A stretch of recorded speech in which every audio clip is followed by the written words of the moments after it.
J'ai grandi en Europe étant protégé par ma famille sans connaître les réalités du monde spirituel. Après de grandes études, je travaillais en tant que chargé de ressources humaines dans une haute institution française. Tourmenté par les démons, pendant plus de 5 ans, le Seigneur m'a conduit à l'église armée de prière et de délivrance en Jésus-Christ à Abidjan. Et après ma délivrance, j'ai décidé de répondre à l'appel en laissant tout ce que j'avais pour servir le Seigneur en plein temps. Le Seigneur Jésus-Christ, l'ami fidèle, s'est glorifié dans ma vie, me permettant de me marier. Ensuite, il m'a consacré évangéliste prophétesse. Je vais rentrer en France dans la ville de Toulouse afin de servir le Seigneur avec mon mari, qui a lui aussi été consacré pasteur et est le responsable de l'église APD de Toulouse en France.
Bien-aimés, bonsoir. Je vous salue au nom de Jésus-Christ.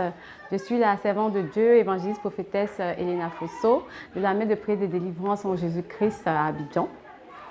Alors ce soir, je suis en face de vous pour rendre mon témoignage, pour témoigner de ce que Dieu a fait dans ma vie et pour toucher également le cœur de la personne, de quelqu'un, dans le monde entier.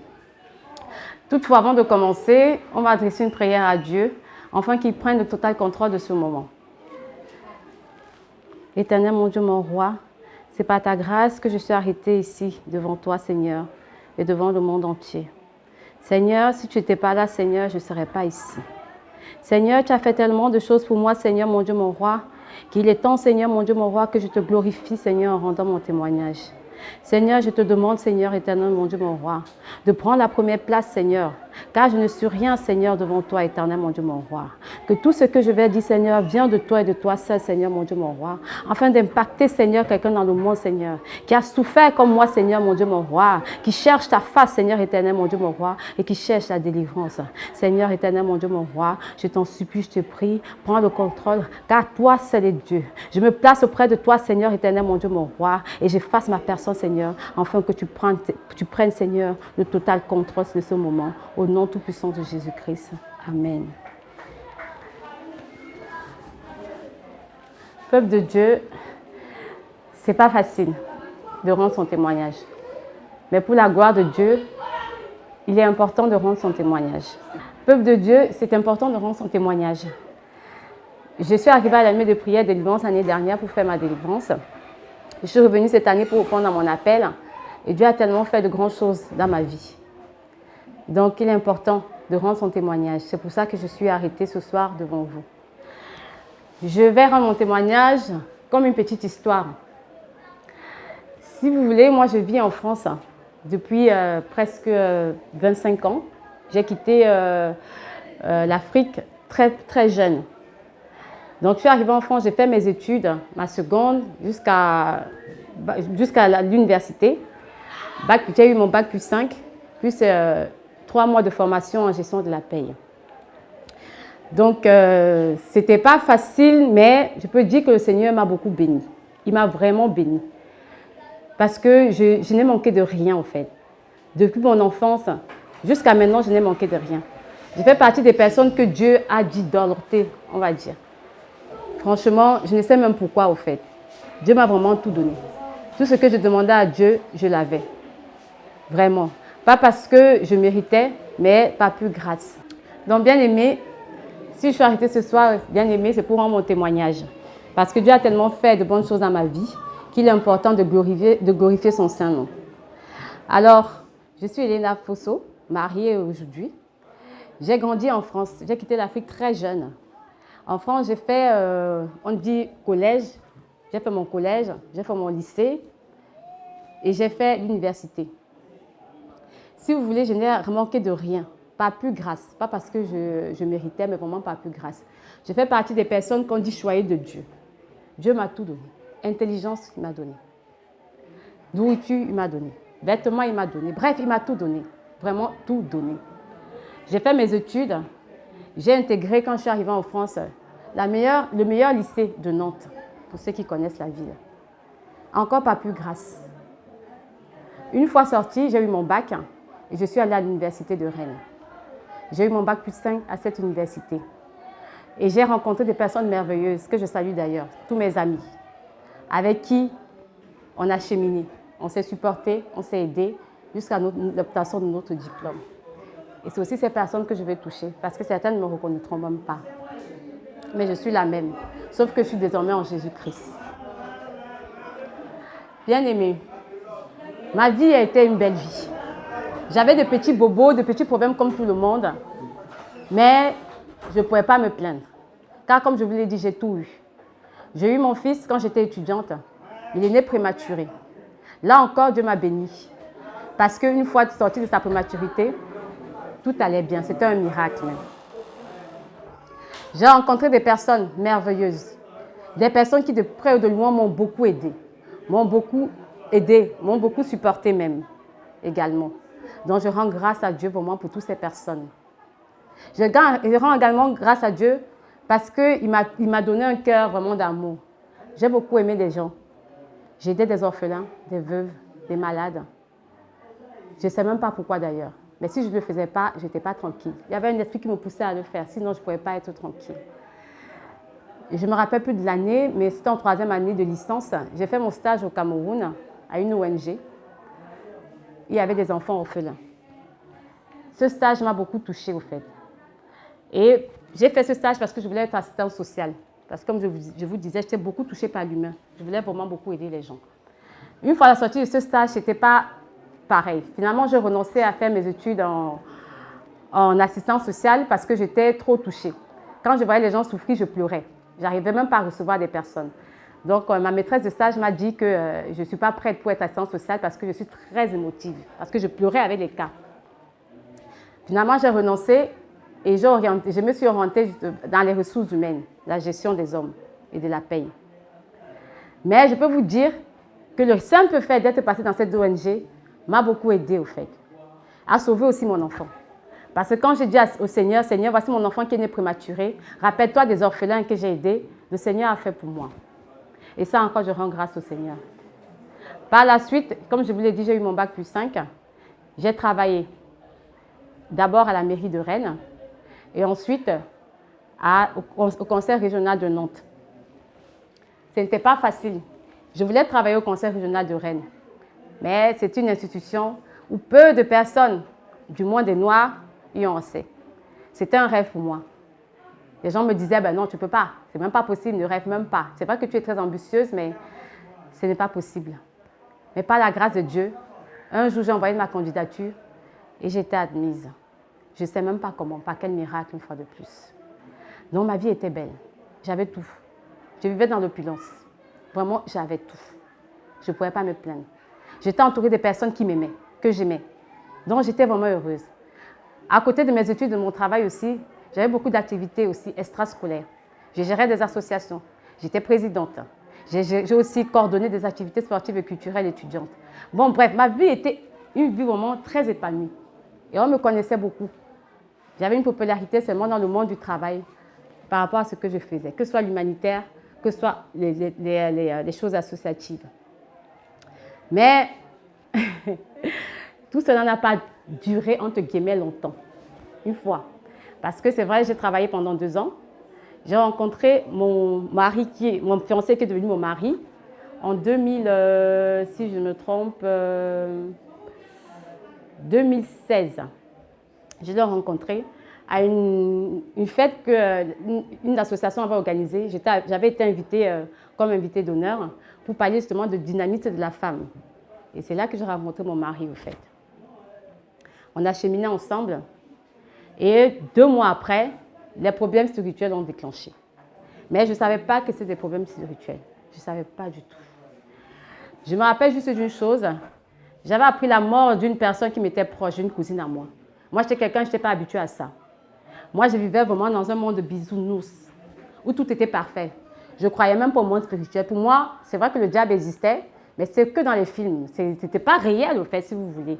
C'est vrai que ma famille me parlait souvent des trucs qu'ils font dans les villages et tout, mais je disais toujours à ma famille, mais vous ne pouvez pas dire que vous savez, vous croyez en Dieu, mais en même temps, on fait des trucs bizarres. Bref, je ne participais pas à ça. Même quand on me disait cotiser pour telle chose, je ne voulais pas donner mon argent pour ça, parce que l'Esprit de Dieu, par sa grâce, ne voulait même pas que je participe aux choses comme ça. Bref. Donc, je ne savais pas que j'avais des problèmes spirituels. Donc, quand j'ai appris la mort de cette cousine, c'est là que tout a déclenché. J'avais l'impression que je la voyais partout, au fait. Partout. Je veux dire, le choc était tellement grand parce que je n'avais pas vraiment connu ça. C'était très difficile pour moi. C'est là que tout a déclenché. Quand je marchais dans la rue, j'avais l'impression que je voyais la mort partout. Je ne voulais pas que les gens me touchent. J'avais l'impression que les fous me poursuivaient. Bref, je pensais que c'était dans ma tête. Donc, je fuyais. Je commençais à fuir les gens. J'en ai parlé à mon fiancé, qui est devenu mon mari. Lui-même ne comprenait pas. Il me dit, mais qu'est-ce qui t'arrive? Moi, je lui ai dit, je ne sais pas. Je fuis tout le monde. J'ai même plus envie, j'ai plus envie de rien, quoi. Il me dit, bon, en parle à ta famille. Mais sauf qu'en ce moment, j'avais des problèmes avec ma famille. J'étais quelqu'un d'entre guillemets rebelle. Rebelle, pourquoi? Parce que j'étais quelqu'un qui disait beaucoup la vérité. J'étais très particulière. Même ma famille me disait que j'étais très particulière. Et pourtant, c'est cette même famille qui me dorlotait aussi beaucoup parce que j'étais quelqu'un qui faisait des études et j'étais vraiment aimée pour ça. Mes frères et sœurs, ma maman m'aimait vraiment beaucoup. J'étais très polie, très respectueuse. Vraiment, j'étais l'enfant modèle, quoi, si vous voulez.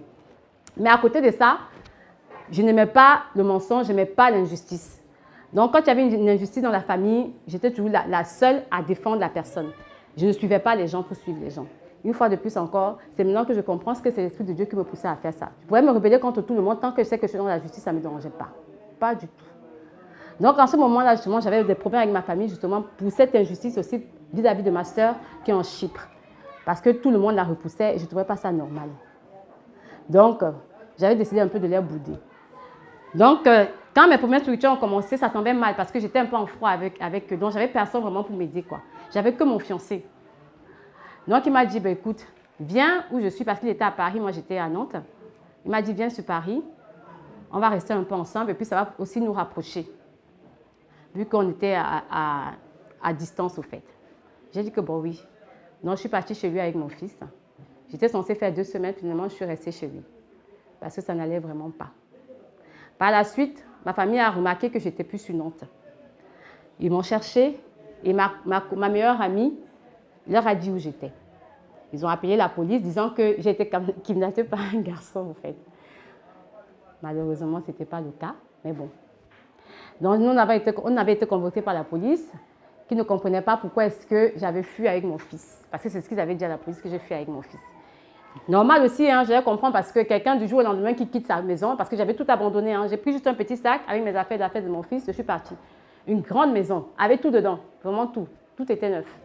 Je me dis, mais celle-là, elle a un bon travail, elle a une belle maison, dans un quartier bien chic, voiture. Mais qu'est-ce qu'il a pris? Elle est devenue folle ou quoi? Donc pour eux, j'étais devenue folle. Donc ils ne comprenaient pas. Donc ils pensaient que c'était l'influence de mon fiancé qui m'a retirée de Nantes pour m'amener à Paris. Or, ça n'avait rien à voir. Donc, quand ils m'ont convoqué à la police, nous sommes allés avec mon fiancé. Je les ai expliqué que ça n'allait pas, moralement que ça n'allait pas. Par la grâce de Dieu, ils ont compris. Ils m'ont juste demandé de rétablir les choses et de tirer les choses au clair avec ma famille. Ce qui a été le cas. Cette même famille a continué à menacer mon fiancé en disant que si mon fiancé ne me ramène pas, il va avoir beaucoup de problèmes parce qu'il faut qu'on m'interne dans un hôpital psychiatrie. Mon fiancé, sous la pression, a décidé de me ramener sur Nantes.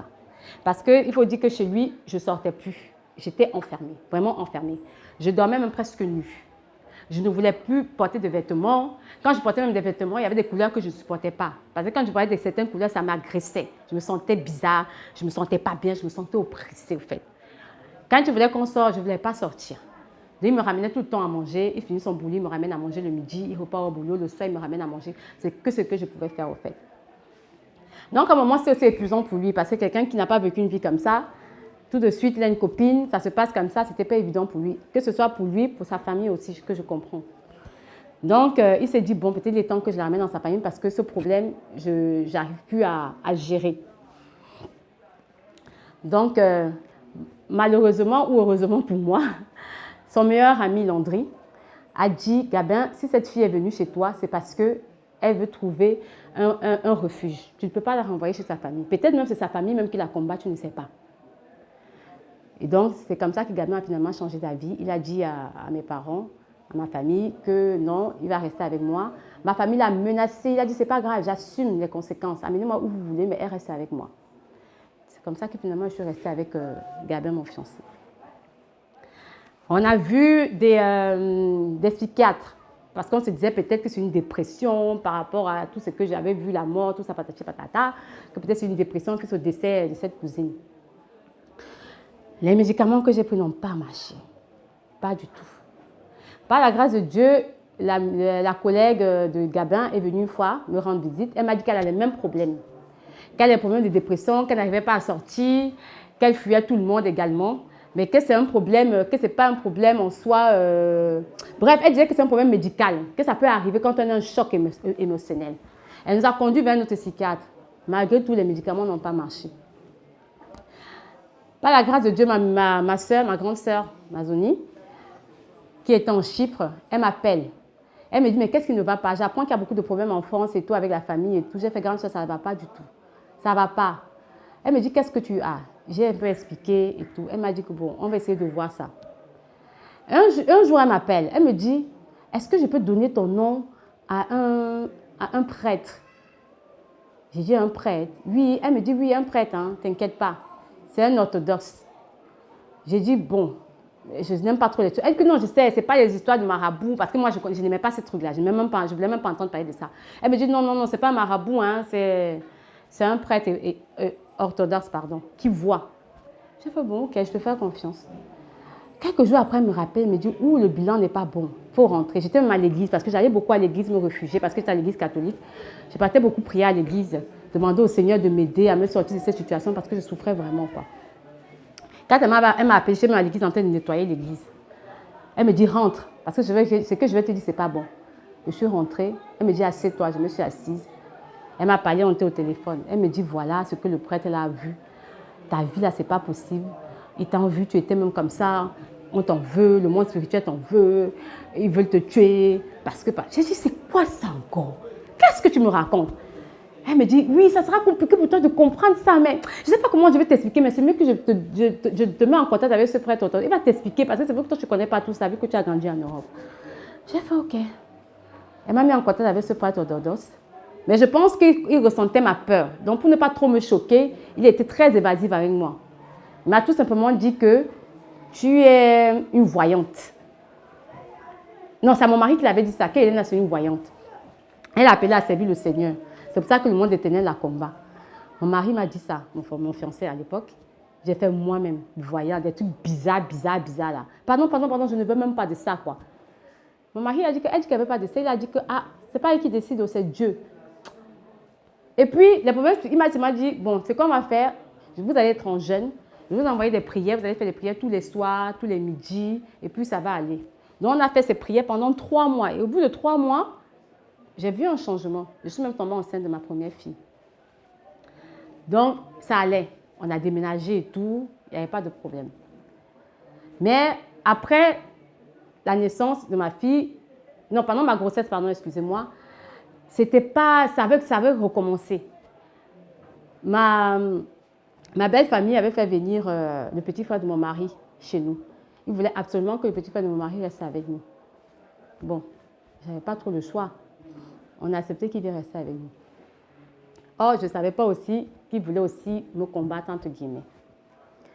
Donc, entre le monde spirituel qui me combattait, j'étais aussi combattue. Ça allait mieux avec ma famille, hein, parce qu'après, les choses se sont arrangées. Maintenant, c'est avec la famille de mon mari que ça ne passait plus. Parce que pour eux, ce n'était pas normal que je sois avec leur fils et que j'ai des problèmes spirituels. Pour eux, ce n'était pas normal que leur fils reste avec moi.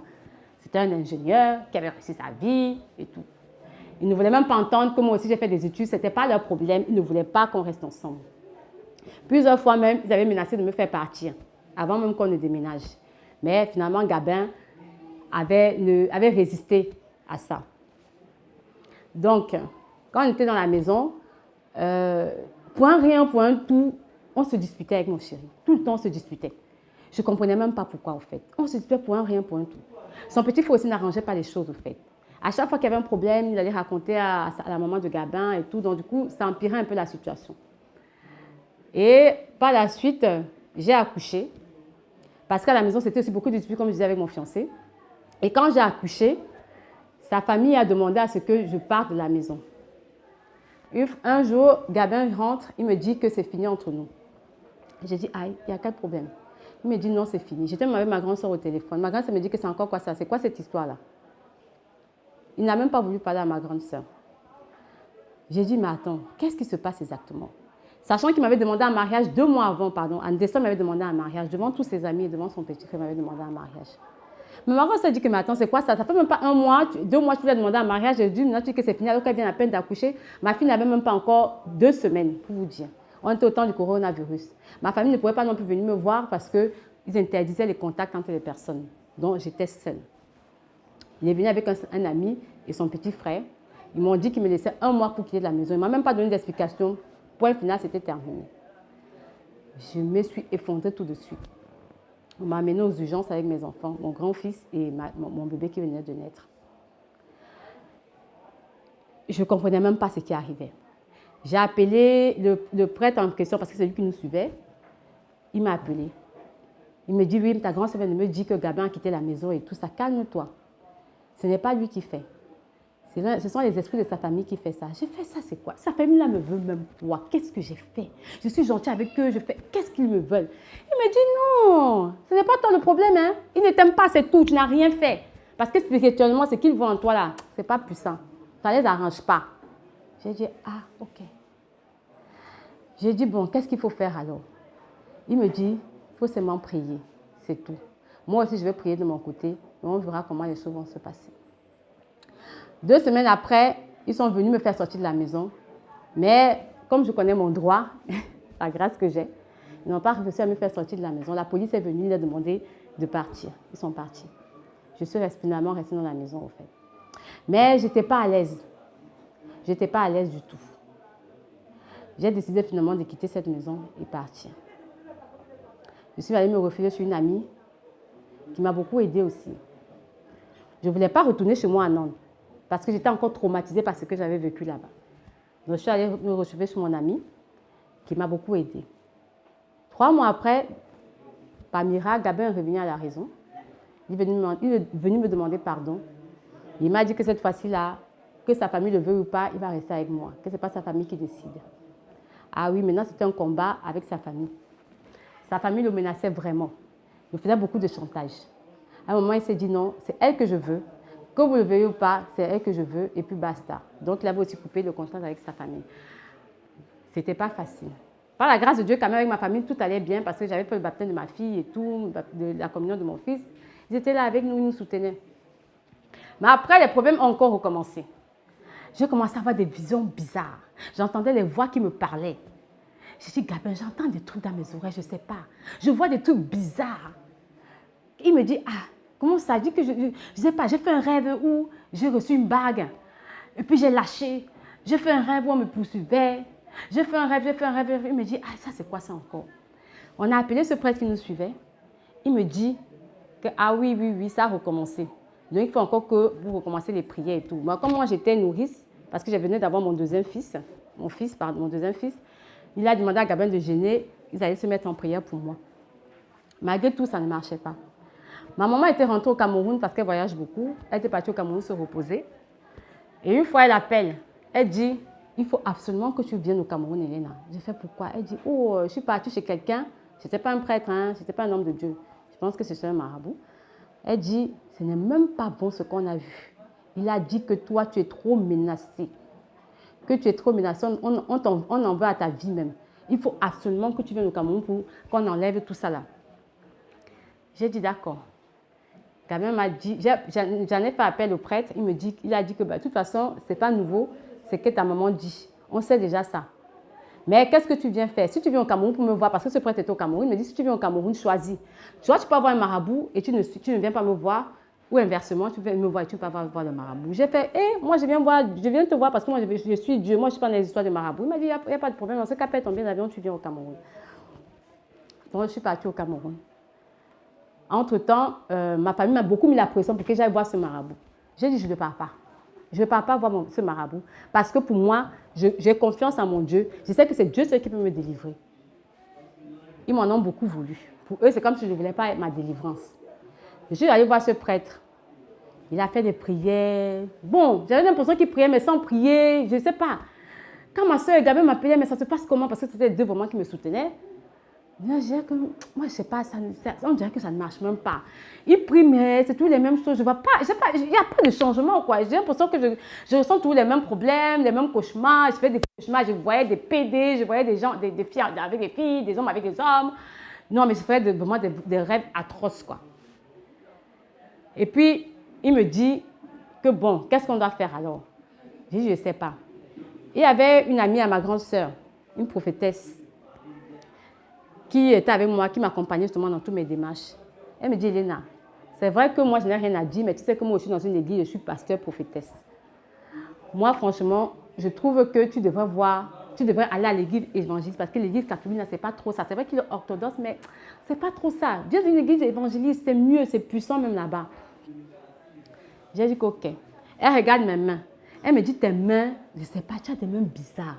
J'ai fait, tu vois quoi dans mes mains? Puis me fait peur. Elle me dit, tes mains, c'est comme les mains de bébé. On dirait, je ne sais pas, il y a quelque chose dans tes mains.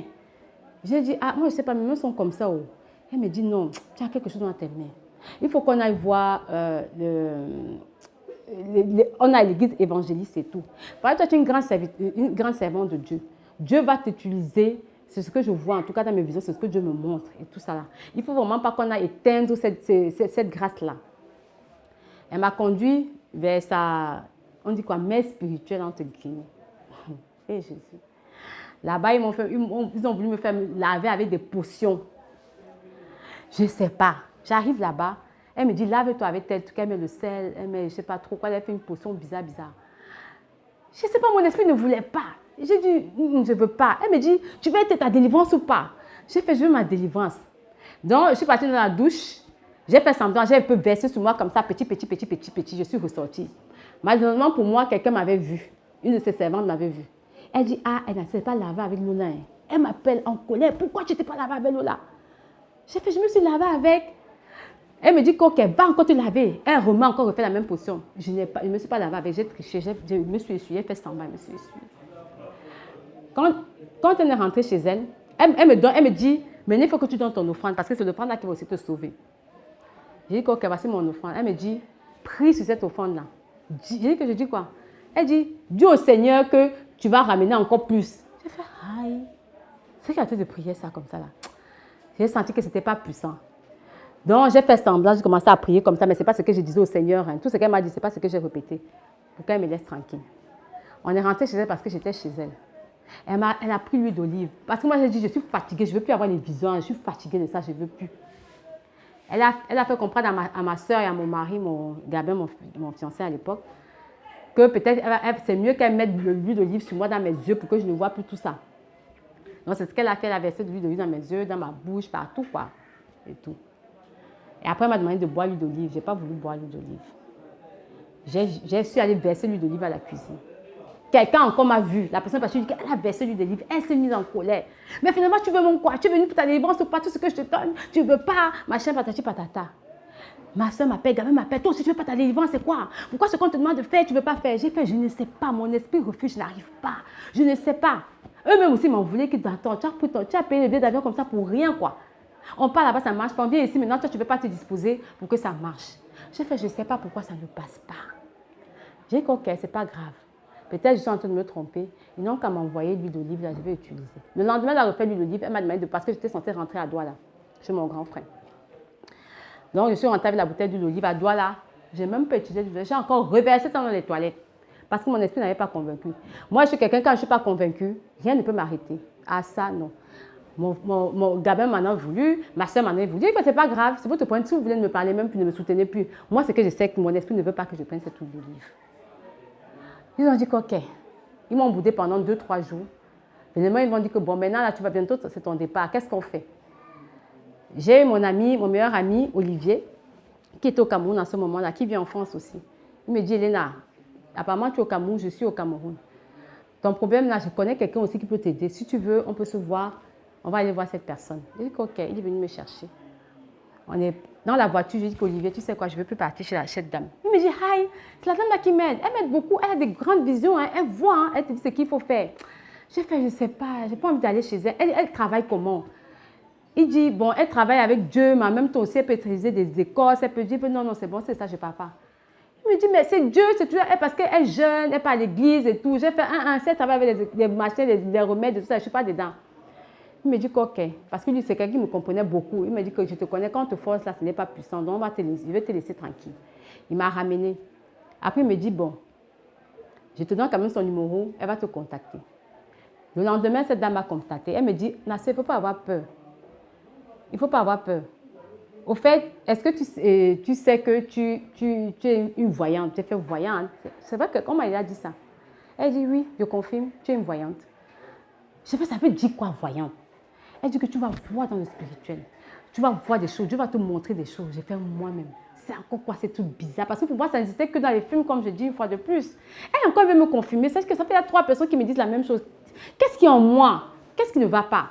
Elle me dit, c'est pas une mauvaise chose, hein. Mais soit tu travailles pour le diable, soit tu travailles pour Dieu. J'ai fait, ah, d'accord. Et là, elle me dit, il faut venir me voir. On va faire beaucoup de prières, mais en même temps aussi, tu vas te laver, tu vas utiliser tel truc. J'ai fait, si c'est ça, je ne veux pas. Elle me dit, ah bon? J'ai dit oui. Elle me dit, bon, ok, on va faire que les prières. Après, elle me dit, ok, finalement, même, je vais te rappeler. Elle ne m'a plus jamais rappelé. Quand j'ai dit que je ne voulais pas autre chose que les prières, elle ne m'a plus jamais rappelé. Et c'est comme ça que je suis rentrée bredouille, sans ma délivrance. Je suis repartie en France sans ma délivrance. Donc forcément, les esprits ont continué. Ce prêtre orthodoxe me dit que non, c'est fini, il faut que j'ai la foi. C'est moi qui pense que ce n'est pas terminé, machin. Mais j'avais besoin de comprendre qui j'étais. Pourquoi on me dit que je ne suis plus la même?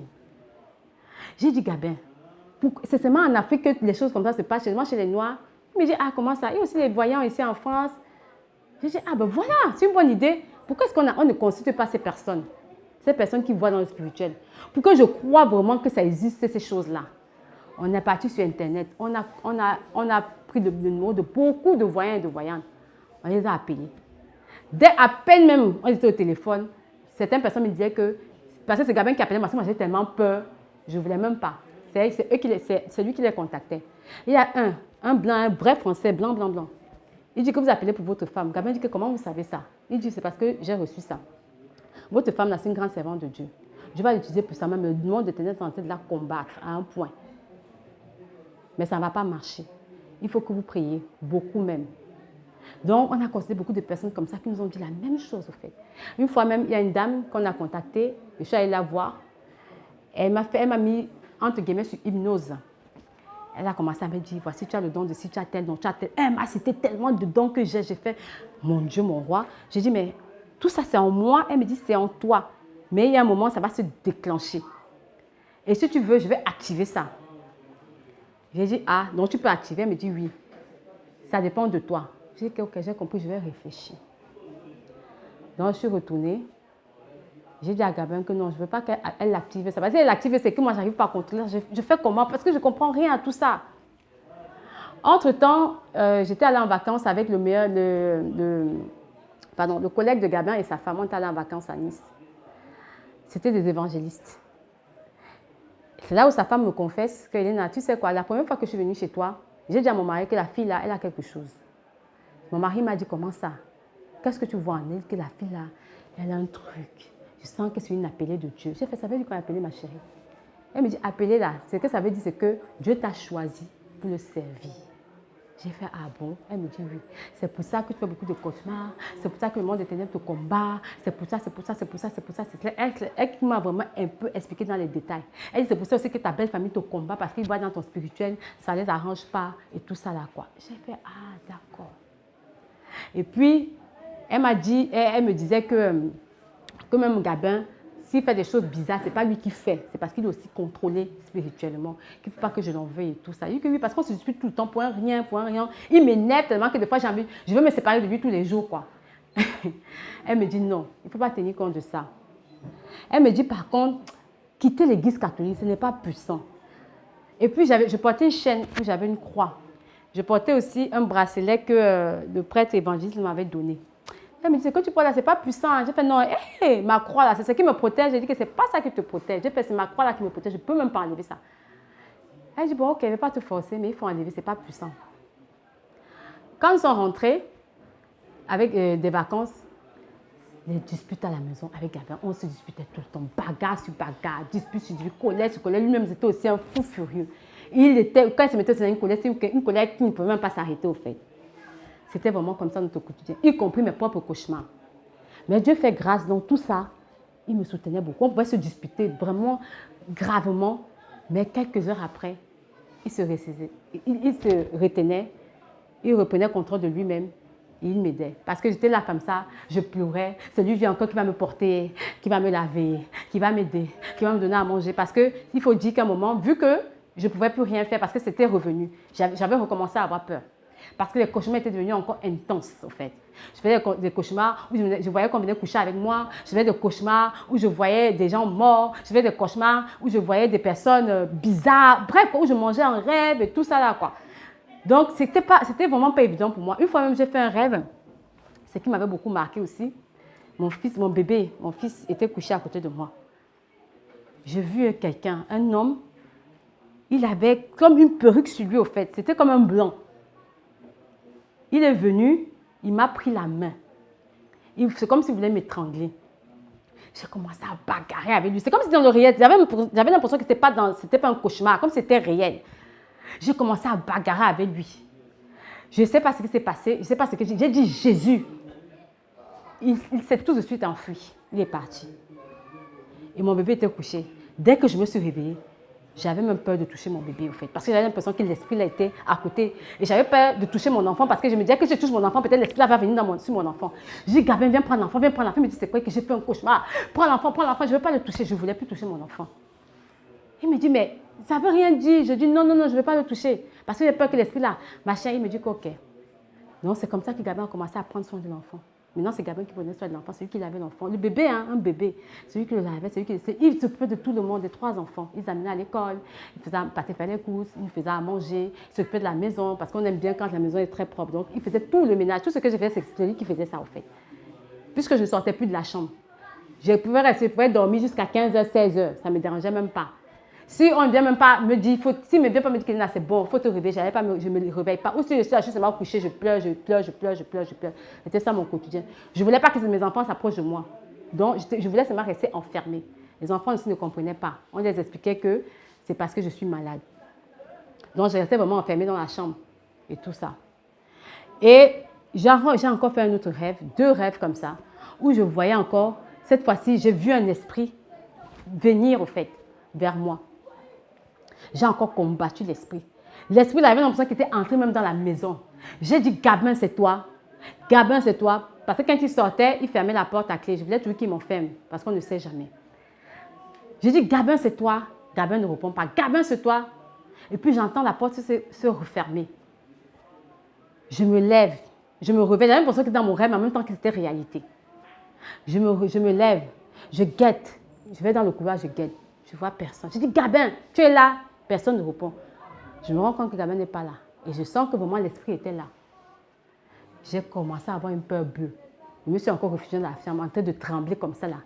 J'ai dit à Gabin, parce que je ne voulais même pas toucher, même le téléphone, je ne voulais pas toucher le téléphone parce que j'avais l'impression que si je touche le téléphone, les esprits là vont entrer dans le téléphone pour me combattre. Donc le téléphone aussi, niet, je ne voulais pas toucher le téléphone. Je suis restée comme ça jusqu'à ce que Gabin rentre. J'ai dit, ce qui est passé avec quelqu'un, il y avait une présence. Gabin me dit, comment ça? Que je t'ai dit, il y avait une présence. Est-ce que tu étais là? Il me dit, non, je t'ai pas dit, mais il y avait une présence. La personne a même fermé la porte et tout. Il me dit, ah, c'est grave ce problème. J'ai fait, oui, je t'ai dit, c'est grave. Ce n'est pas la première fois en plus que je fais ce genre de rêve où quelqu'un vient m'étrangler, je bagarre avec la personne. Et je vois que la personne est auprès de moi, ce n'est pas dans mes rêves, je sais que la personne était réelle. C'était un esprit qui était réel cette fois-ci, ce n'était pas dans mes cauchemars. Donc, à un moment, j'ai dit, Gabin, je n'en peux plus. Des fois, même, à un moment, j'ai dit que je vais me mourir, je n'en peux plus. Je n'en peux plus de cette vie. C'est pour vivre comme ça, je n'en peux plus. Parce que je n'étais plus la même personne. Quelqu'un qui était dynamique, rigoureuse, qui faisait tellement de choses. À un moment, se retrouve faible. Je dis à Gabin que je suis devenue dépendante, Gabin. Je pleurais tous les jours. Gabin, je suis devenue dépendante. Je ne peux plus rien faire. Si tu n'es pas là, je ne peux rien faire. Je ne peux pas m'occuper de toi, je ne peux pas m'occuper des enfants. Ça sert à quoi que je vive? Ça ne sert à rien. Si Dieu n'enlève pas ça, moi, je préfère m'en finir. Ça, je n'en peux plus, je n'en peux plus, je n'en peux plus. Après, je demandais pardon à Dieu que Dieu, bon, on ne peut pas se suicider. Parce que bon, l'église catholique m'avait quand même appris que ce n'est pas bon de se suicider. Donc, c'est ce qui me permettait aussi de résister que non, ce n'est pas puissant, c'est un péché. J'ai dit que bon, comme je ne peux pas aussi dire que je vais mettre fin à mes jours, c'est quoi la solution? Seigneur, je fais quoi? Je reste comme ça. Une fois, Gabin m'appelle, il me dit qu'il a trouvé une église. Du moins, il écoutait, en cherchant sur Internet, il a trouvé des servants de Dieu et serviteurs de Dieu qui sont à Paris, qui sont à l'église évangélique. Ils prient beaucoup, ils font des délivrances aussi. Il m'a mis en contact avec ces personnes, parce qu'il avait commencé à prier avec ces personnes sans m'en parler. Il m'a dit que c'est puissant avec eux. Donc, frère Thierry, que je salue, m'a parlé, il me dit, ben, écoute, je sais que ce n'est pas facile, mais il faut vraiment que tu gardes la foi, Dieu va faire. Mais pour là, je veux vraiment que vous quittez l'église catholique. J'ai fait, oui, je quitte l'église, pourquoi? Il me dit, non, ce n'est pas bon. Comment tu as m'expliqué pourquoi est-ce que je ne dois pas porter des colliers, pourquoi je ne dois pas me mettre des bijoux, pourquoi? Et tout ça, je dis, ah d'accord, j'ai compris. Bon, bref, il me donnait beaucoup de passages. J'ai dit, ah non, l'église catholique nous ment. Tout ce qu'on fait, ce n'est pas puissant. Il me dit, c'est même pas un peu puissant, ce n'est pas bon, ce n'est pas une bonne adoration à l'église catholique, quoi. J'ai dit, ok. Donc, je ne priais pas parce que je n'arrivais même pas à prier. Les seuls que je pouvais faire à Dieu, c'était vraiment des courtes prières. Seigneur, merci Seigneur, aie pitié de moi, délivre-moi. Il me dit que oui, contente-toi de ça, c'est pas grave, nous on prie pour toi. Une fois, il nous dit, vous allez venir sur Paris, on va te faire un baptême. Parce qu'une fois que tu as reçu la parole de Dieu, c'est bien quand tu fasses un baptême pour renoncer à tes péchés et tout. J'ai dit ok, il n'y a pas de problème. Gabin, le pauvre, il cherchait vraiment la délivrance. Donc, partout où il partait, ce qu'on demandait de faire, il était prêt à le faire. Ça ne le dérangeait pas. C'était pour notre bien d'après lui. Dieu me dit, bon, on va partir sur Paris. On va faire le baptême. Et c'est vrai, finalement, j'avais retiré la chaîne que j'avais sur le cou. Avant même d'enlever la chaîne, j'avais fait un rêve où justement ce prêtre orthodoxe, je l'ai vu en rêve, mais ce n'était pas trop puissant. Mais j'ai dit, mais c'est quoi ça au fait? Et j'avais l'impression que le fait que j'avais jeté le bracelet, il n'était pas content. Quand j'ai jeté le bracelet dans mon rêve. Et puis quelqu'un me dit que c'est par là qu'il te contrôle. Depuis là, je me suis réveillée. J'ai fait non, c'est pas possible. Ça, c'est le rêve du diable. C'est le diable qui m'a envoyé ce rêve-là. C'est pas possible. Quelqu'un qui nous a aidés comme ça depuis 3 ans. Non, c'est pas possible. C'est vrai qu'on lui a envoyé beaucoup d'argent pour qu'il prie pour nous. J'ai fait non. Et moi, j'avais confiance en lui. Pour moi, c'était normal qu'on lui envoie de l'argent, qu'on fasse tout ça. Parce que pour nous, il avait beaucoup aidé. La première fois qu'il avait prié, ma délivrance s'est faite. Tout allait bien. Donc, il est hors de question. Mais peut-être si ça a recommencé, peut-être qu'il faut encore prier. Je ne vais pas, même si je n'ai pas été délivrée, je ne vais pas quand même dire qu'il n'est pas de Dieu. Puis Gabin me dit, moi, il commence à me poser des questions. Hein. Est-ce que ce n'est pas aussi mieux qu'on s'écarte un peu? J'ai fait, ok, j'ai compris, on va le faire. J'ai finalement enlevé ce bracelet, j'ai jeté.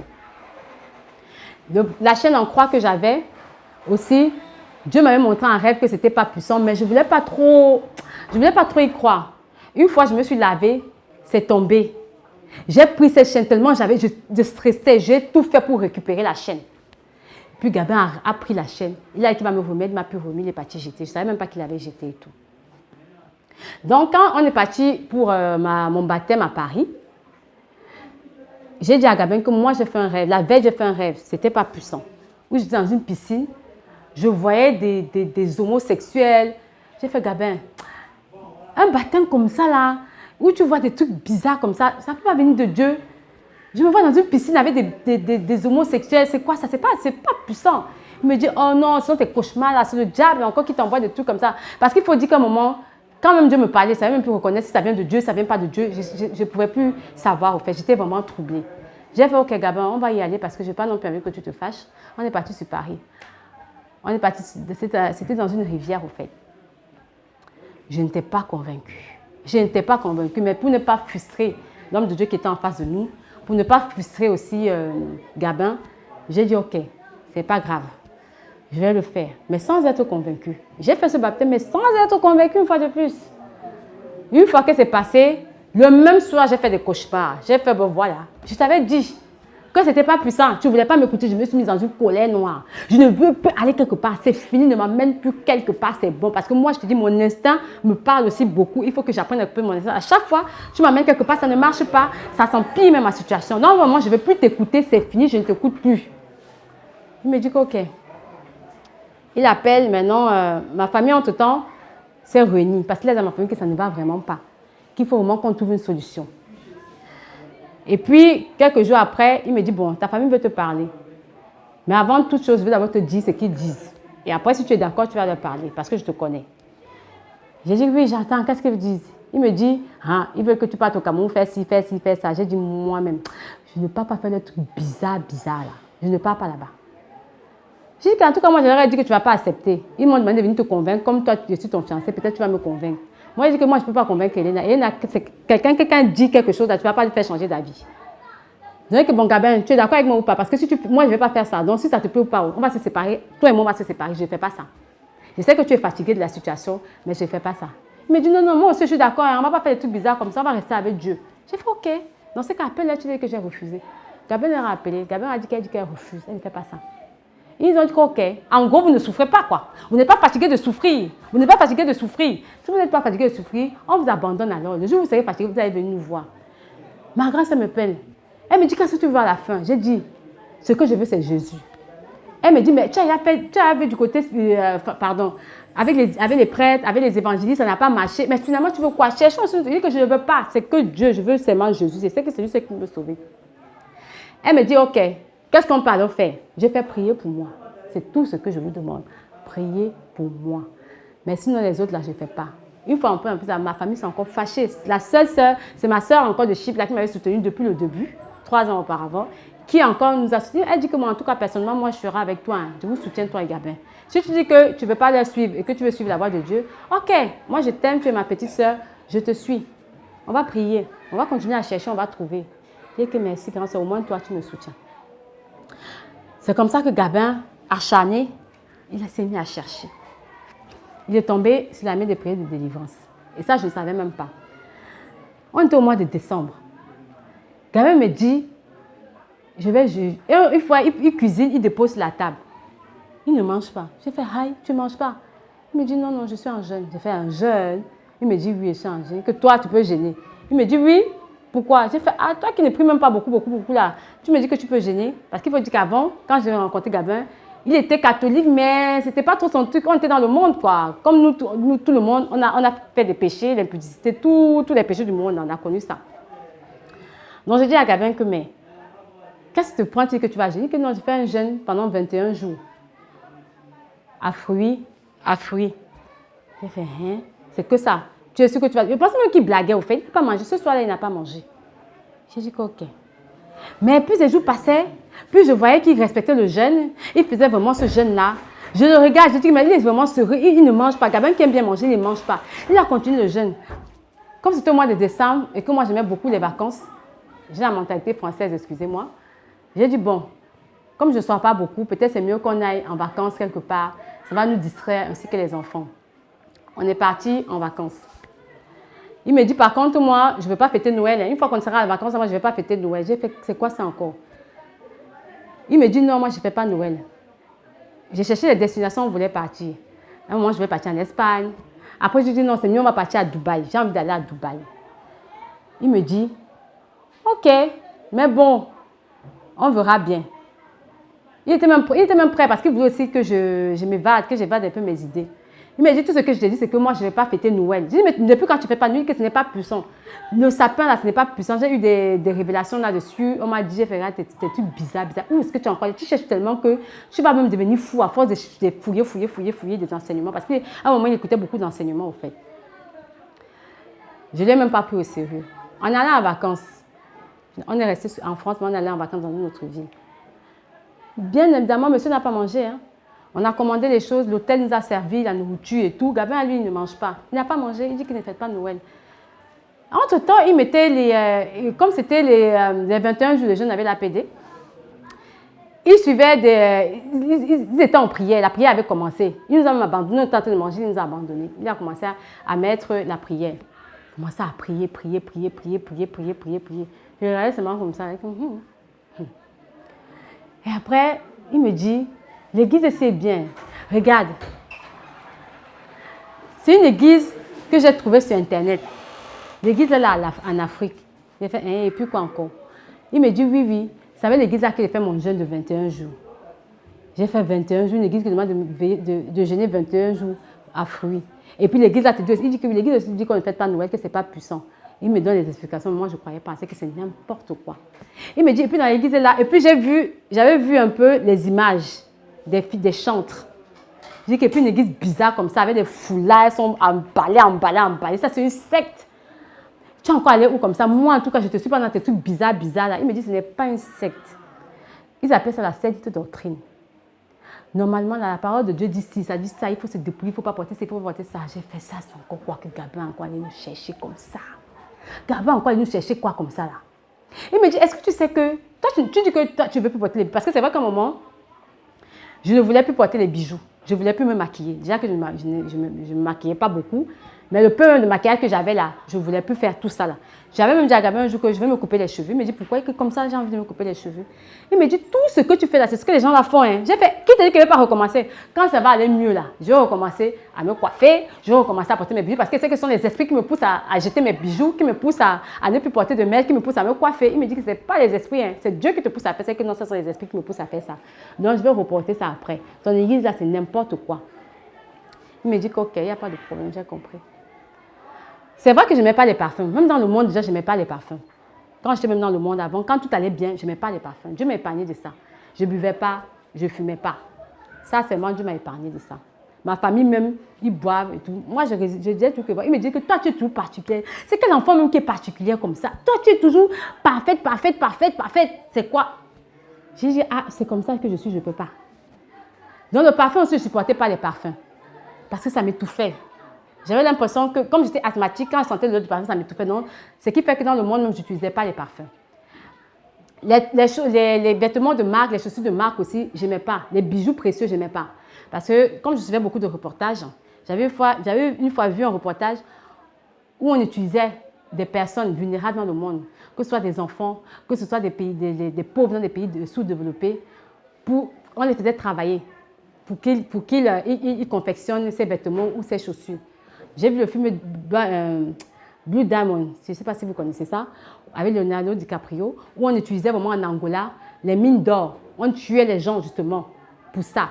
Les personnes qui travaillaient, on les tuait. Une fois qu'ils avaient extrait les minéraux, on les tuait et les Blancs venaient prendre cet argent-là pour partir avec.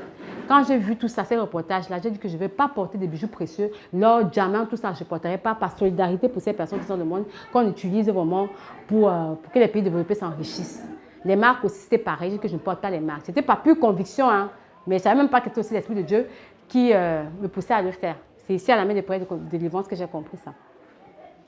Mais comme je dis aussi, j'ai été une pécheresse dans le monde, j'ai connu l'impudicité, j'ai fait des avortements et je demande vraiment pardon à Dieu pour ça. Vraiment pardon. Vraiment, je demande pardon. Et aussi, donc une fois de plus, il y avait un parfum que Gabi m'avait offert. Finalement, je n'avais pas utilisé ce parfum. Une fois, je lui demande que, mais le parfum là, on devait aller à une fête, je pense. Il me dit, moi j'ai jeté ça depuis. J'ai fait comment ça? Il me dit, j'ai jeté tout ça, tous les petits trucs qu'on avait, j'ai tout jeté ça. Après, moi je me rends compte, il me dit que tu ne vois même pas que même les tableaux de Maman Maria, les tableaux de Saint-Benoît, ça a disparu. J'ai fait, ah oui, c'est vrai, ce n'est plus là. Il me dit, oui, oui, j'ai tout enlevé. Parce que ça, c'est pas bon. C'est pas là où les esprits nous contrôlent. L'encens, parce que j'aimais beaucoup l'encens. Parce que j'avais l'impression que l'encens nous protégeait des esprits. Il me dit, j'ai tout jeté ça. Tout ça, ça n'existe plus. J'ai fait, ah! Il me dit, oui, oui, oui, ce n'est pas bon. J'ai fait, ok, je ne voulais pas trop les partager, qu'il n'y a pas de problème. Il me dit, tout ce que tu fais là, c'est ce qu'on appelle dépouillement, mais tu fais ça inconsciemment. Tu penses que ce sont les esprits qui te poussent à faire ça. Oh, c'est l'Esprit de Dieu qui te pousse à faire ça. Essaie quand même de regarder même au moins un de leurs cultes. J'ai fait, je ne regarde pas ça. Je ne regarde pas. C'est une secte, je ne vais pas regarder ça. Il y a beaucoup d'esprits sur moi. Si je peux encore aller voir une église qui va me communiquer encore des esprits, je ne veux pas. Il me dit qu'ok, il ne m'a pas forcé. Une fois, il était en contact avec Apôtre Amand. Apôtre Amand m'a parlé. Il me dit, tu sais ce qui t'arrive, c'est pas puissant. Il a un peu donné le témoignage de sa femme, que sa femme était comme ça, fait comme ça. Ils sont venus à la maison de prière de délivrance, elle était délivrée totalement. J'ai fait, ah bon? Il me dit, oui, moi-même, j'ai été délivrée totalement, ma femme aussi totalement et tout ça là. J'ai fait, ok, j'ai compris. Mais je n'étais pas convaincue, je ne sais pas pourquoi. Parce que c'était en Afrique. J'ai fait dans tout le monde entier. Pourquoi c'est seulement en Afrique que Dieu a voulu implanter cette église-là?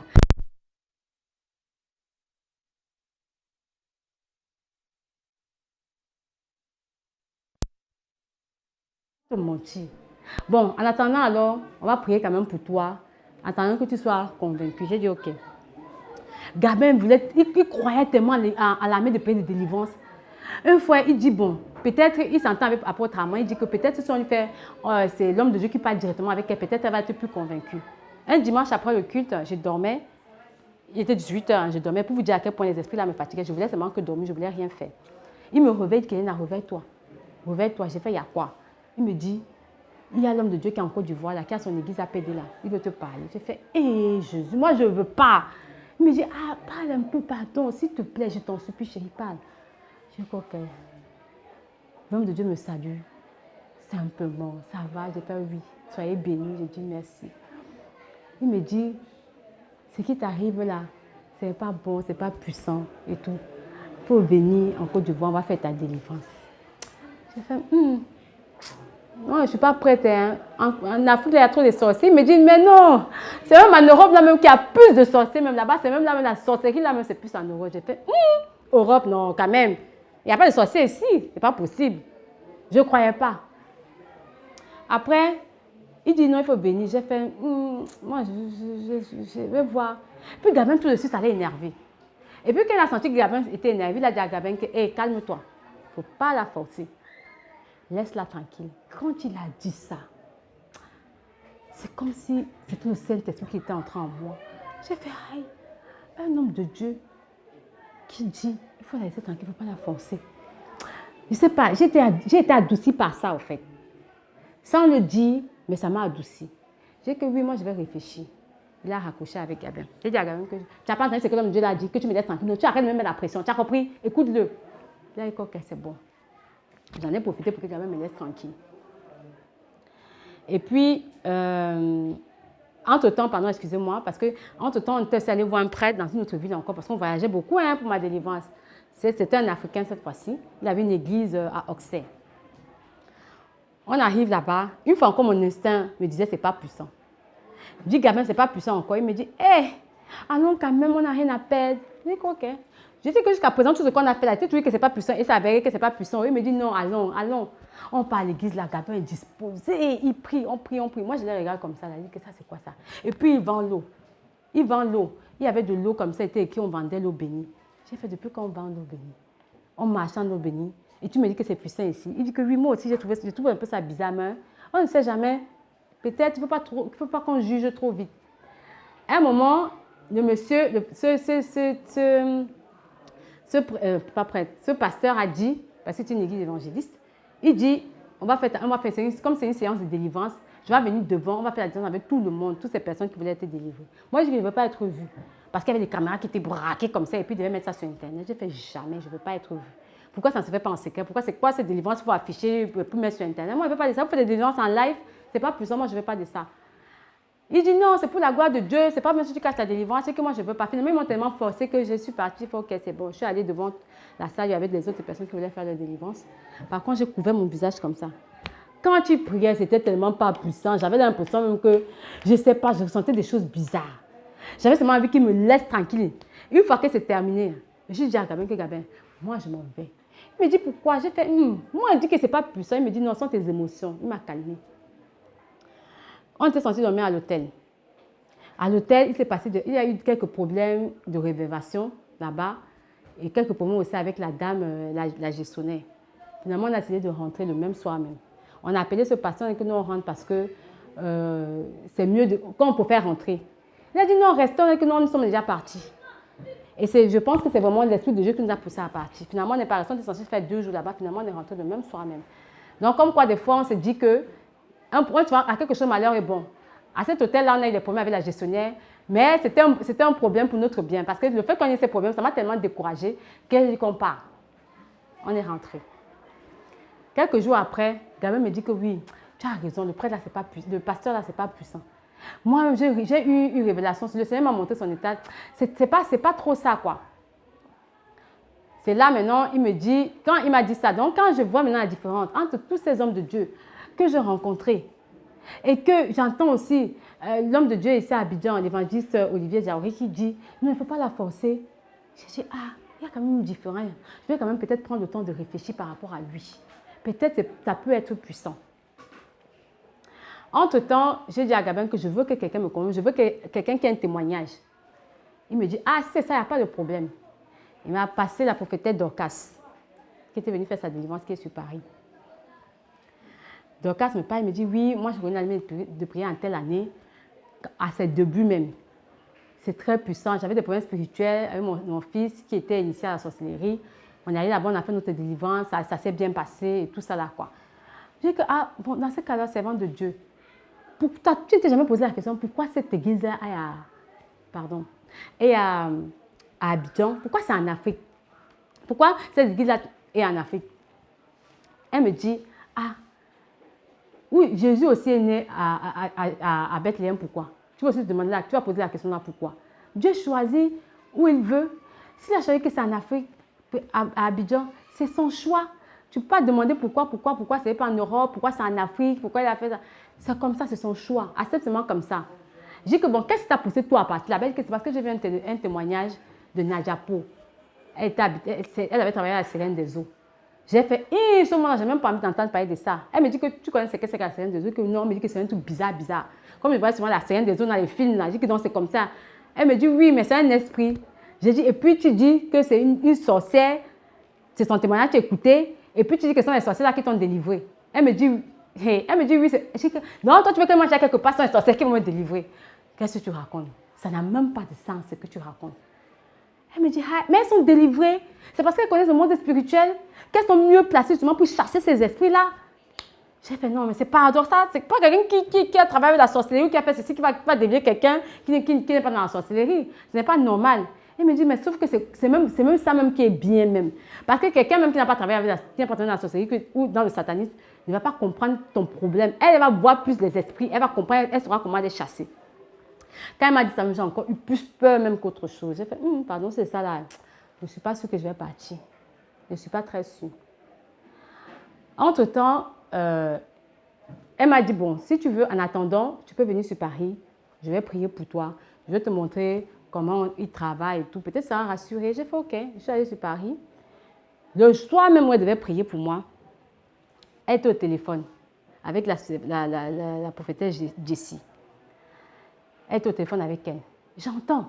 Et elle était énervée. Pourquoi l'évangéliste a payé le billet d'avion? Ce n'est pas normal. Si elle a raté son vol, c'est son problème. Elle a cassé, elle reste à l'aéroport là-bas. Moi, je ne peux pas l'accueillir parce que moi, je n'ai plus de place. On fait comment? Il faut absolument qu'elle voyage. Donc, il y avait un problème comme ça. Il fallait qu'elle libère cette personne qui avait raté son vol. Et elle n'était pas aussi prête parce qu'elle n'avait pas de place chez elle.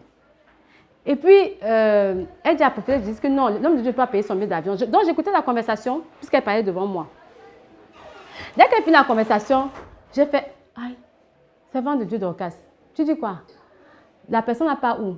Elle dit que oui, la personne n'a pas à Abidjan où j'étais dit là, où j'étais délivrée. Là. Elle dit que oui, c'est une Congolaise comme moi, elle n'est pas là-bas à Abidjan. J'ai fait, aïe, elle quitte la France. Oui, elle est fatiguée aussi, chargée, elle n'a pas fait sa délivrance. J'ai dit, mais c'est quoi le problème? Elle me dit, ah, elle a raté son vol. Elle n'a pas d'argent, elle ne travaille pas. Donc, comme elle a raté son vol, elle est obligée de payer un autre billet d'avion. Elle n'a même pas 5 francs pour payer un autre billet d'avion. Et elle a parlé de ça à l'homme de Dieu qui va payer son billet d'avion. J'ai dit que, l'homme de Dieu va payer son billet d'avion. Attendez, j'ai dit, attends, calme, mettons un peu pause. L'homme de Dieu va payer son billet d'avion. Donc, elle dit oui, il dit qu'il veut payer son billet d'avion. Est-ce que tu connais même l'homme là? L'homme là, c'est le Saint-Esprit. Hein? J'ai fait, aïe, depuis quand un pasteur paye le billet d'avion de ses fidèles? Et en plus de ça, pour venir faire la délivrance, même pas comme ça vient servir le Seigneur, pour venir faire sa propre délivrance, il va payer son billet d'avion pour venir faire sa propre délivrance. En plus de surcroît, il est en Afrique quand même. Ils n'ont pas d'argent en Afrique, il ne va pas encore dépenser pour payer son billet d'avion. Elle me dit, je t'ai dit que si je dis qu'il va payer, c'est qu'il va payer son billet d'avion. Là, j'ai commencé à avoir un déclic. J'ai fait, waouh, c'est quelle église comme ça? D'habitude, dans les églises, on nous demande l'argent, on te demande l'argent, on te demande l'argent. Pour une fois dans ma vie, j'ai entendu une église qui est même prêt à payer ton propre billet d'avion pour que tu viennes en Afrique. Non, j'étais dépassée. Je ne croyais même pas. Mais j'étais obligée de croire puisque la conversation s'est passée devant moi. Mais comme quoi Dieu avait tout disposé, j'avais besoin d'attendre cette conversation-là pour être rassurée où je devais aller. Donc, la prophétesse Dorcas a prié, c'est moi de Dieu Dorcas, pardon, a prié pour moi. Elle me dit, Dieu dit qu'il faut aller mollo avec toi, qu'il faut aller doucement avec toi. C'est pour ça que je ne veux pas faire une prière de combat. Tu as besoin d'entendre beaucoup de choses de Dieu. Elle m'a sorti des passages où Dieu me rassurait qu'il est avec moi, que le temps de la délivrance est arrivé. Elle m'avait dit quoi, si je me rappelle bien, elle m'avait dit nouveau départ. Qu'elle avait entendu dans son esprit, quand elle priait pour moi, nouveau départ, ça revenait à chaque fois dans son esprit, nouveau départ, nouveau départ. Elle me dit, Elena, j'entends dans mon esprit depuis que je te regarde, nouveau départ. Ça veut dire que Dieu va faire. Ta délivrance est proche. J'ai fait, prophète, servant de Dieu, si seulement Dieu pouvait t'entendre. Elle dit que je te dis, c'est lui, c'est pas moi qui le dis, c'est l'esprit de Dieu qui me dit ça. J'ai dit que j'ai compris. Donc, je suis rentrée. J'ai dit, Seigneur, pour une fois, j'ai remis ça entre les mains de Dieu. J'ai dit, Seigneur, je suis fatiguée. Voici comment présenter une église qui se trouve à Abidjan. Je comprends pourquoi tu as installé cette église à Abidjan. C'est l'Afrique. Moi, j'ai peur de l'Afrique. Il y a trop de sorciers. On me dit que mes problèmes viennent d'Afrique. Tu vois, moi, je vais encore retourner en Afrique, chercher encore les esprits d'Afrique, alors qu'on me dit que mes problèmes viennent d'Afrique. Seigneur, je n'arrive pas à me décider. Mais pardon, si ça vient de toi, si cette église vient de toi, fais-moi un signe. Parce que je ne veux pas aller dans une église où on va encore me rajouter des démons, des esprits. Je suis fatiguée, je n'en peux plus. Fais-moi un signe. J'ai prié comme ça pendant 3 jours, je me sens. Après, je n'ai pas eu de repos, je suis restée tranquille. J'ai fait bon, ok. Je pense 2 semaines après, je fais un rêve où le Seigneur me dit, il me fait voir ma meilleure amie, Karine. Ma meilleure amie, c'est une Ivoirienne. J'ai grandi avec elle en France. On a fait le lycée ensemble, on a fait l'université ensemble. Donc, c'est même plus ma meilleure amie, c'est ma soeur. C'est ma soeur, quoi. On se soutenait beaucoup. Quand elle a eu son Master 2, elle a dit qu'elle veut faire une pause, elle veut venir en Afrique un peu travailler, voir comment ça se passe en Afrique. Elle est retournée à Abidjan. Elle travaille ici maintenant. Donc, quand j'ai vu Karine dans le rêve, je disais à Karine, j'arrive à Abidjan. Karine me dit, hé, Elena, tu vas venir à Abidjan. C'est puissant même. J'ai dit que oui, mais ne dis à personne. Elle me dit, oui, je t'attends, ma chérie, il faut venir. Je me suis réveillée. Je me suis dit, oula, si je fais ce rêve, où je vois ma meilleure amie, où j'annonce à ma meilleure amie que je viens à Abidjan, ça veut dire qu'il faut que j'aille à Abidjan. Parce que cette église, c'est que je suis à Abidjan. Peut-être c'est le signe de Dieu. C'est Dieu qui veut me montrer que non, vas-y, en me montrant ma copine, parce que ma copine, je sais qu'elle me rassure, elle ne m'a jamais fait du mal, donc je sais qu'avec elle, tout est sûr.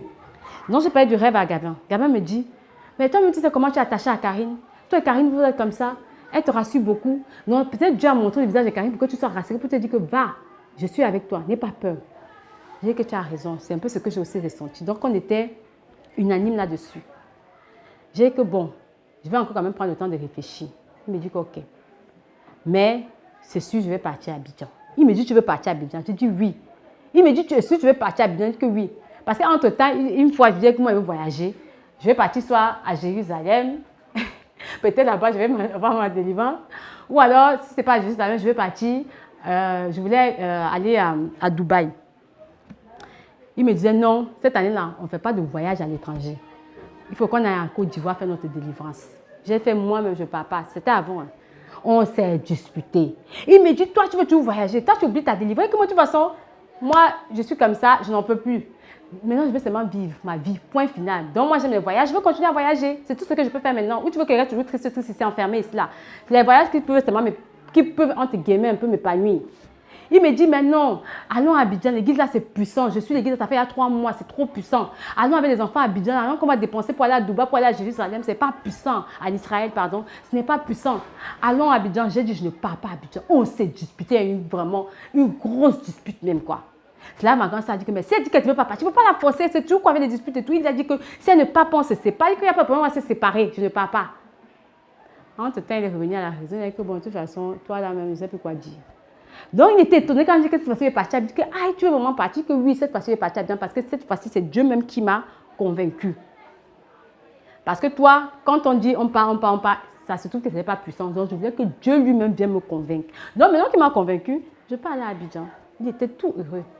Il me dit quand? J'ai fait, ah, vu que le visa, on demande le visa à Paris, allons sur Paris, on va demander le visa.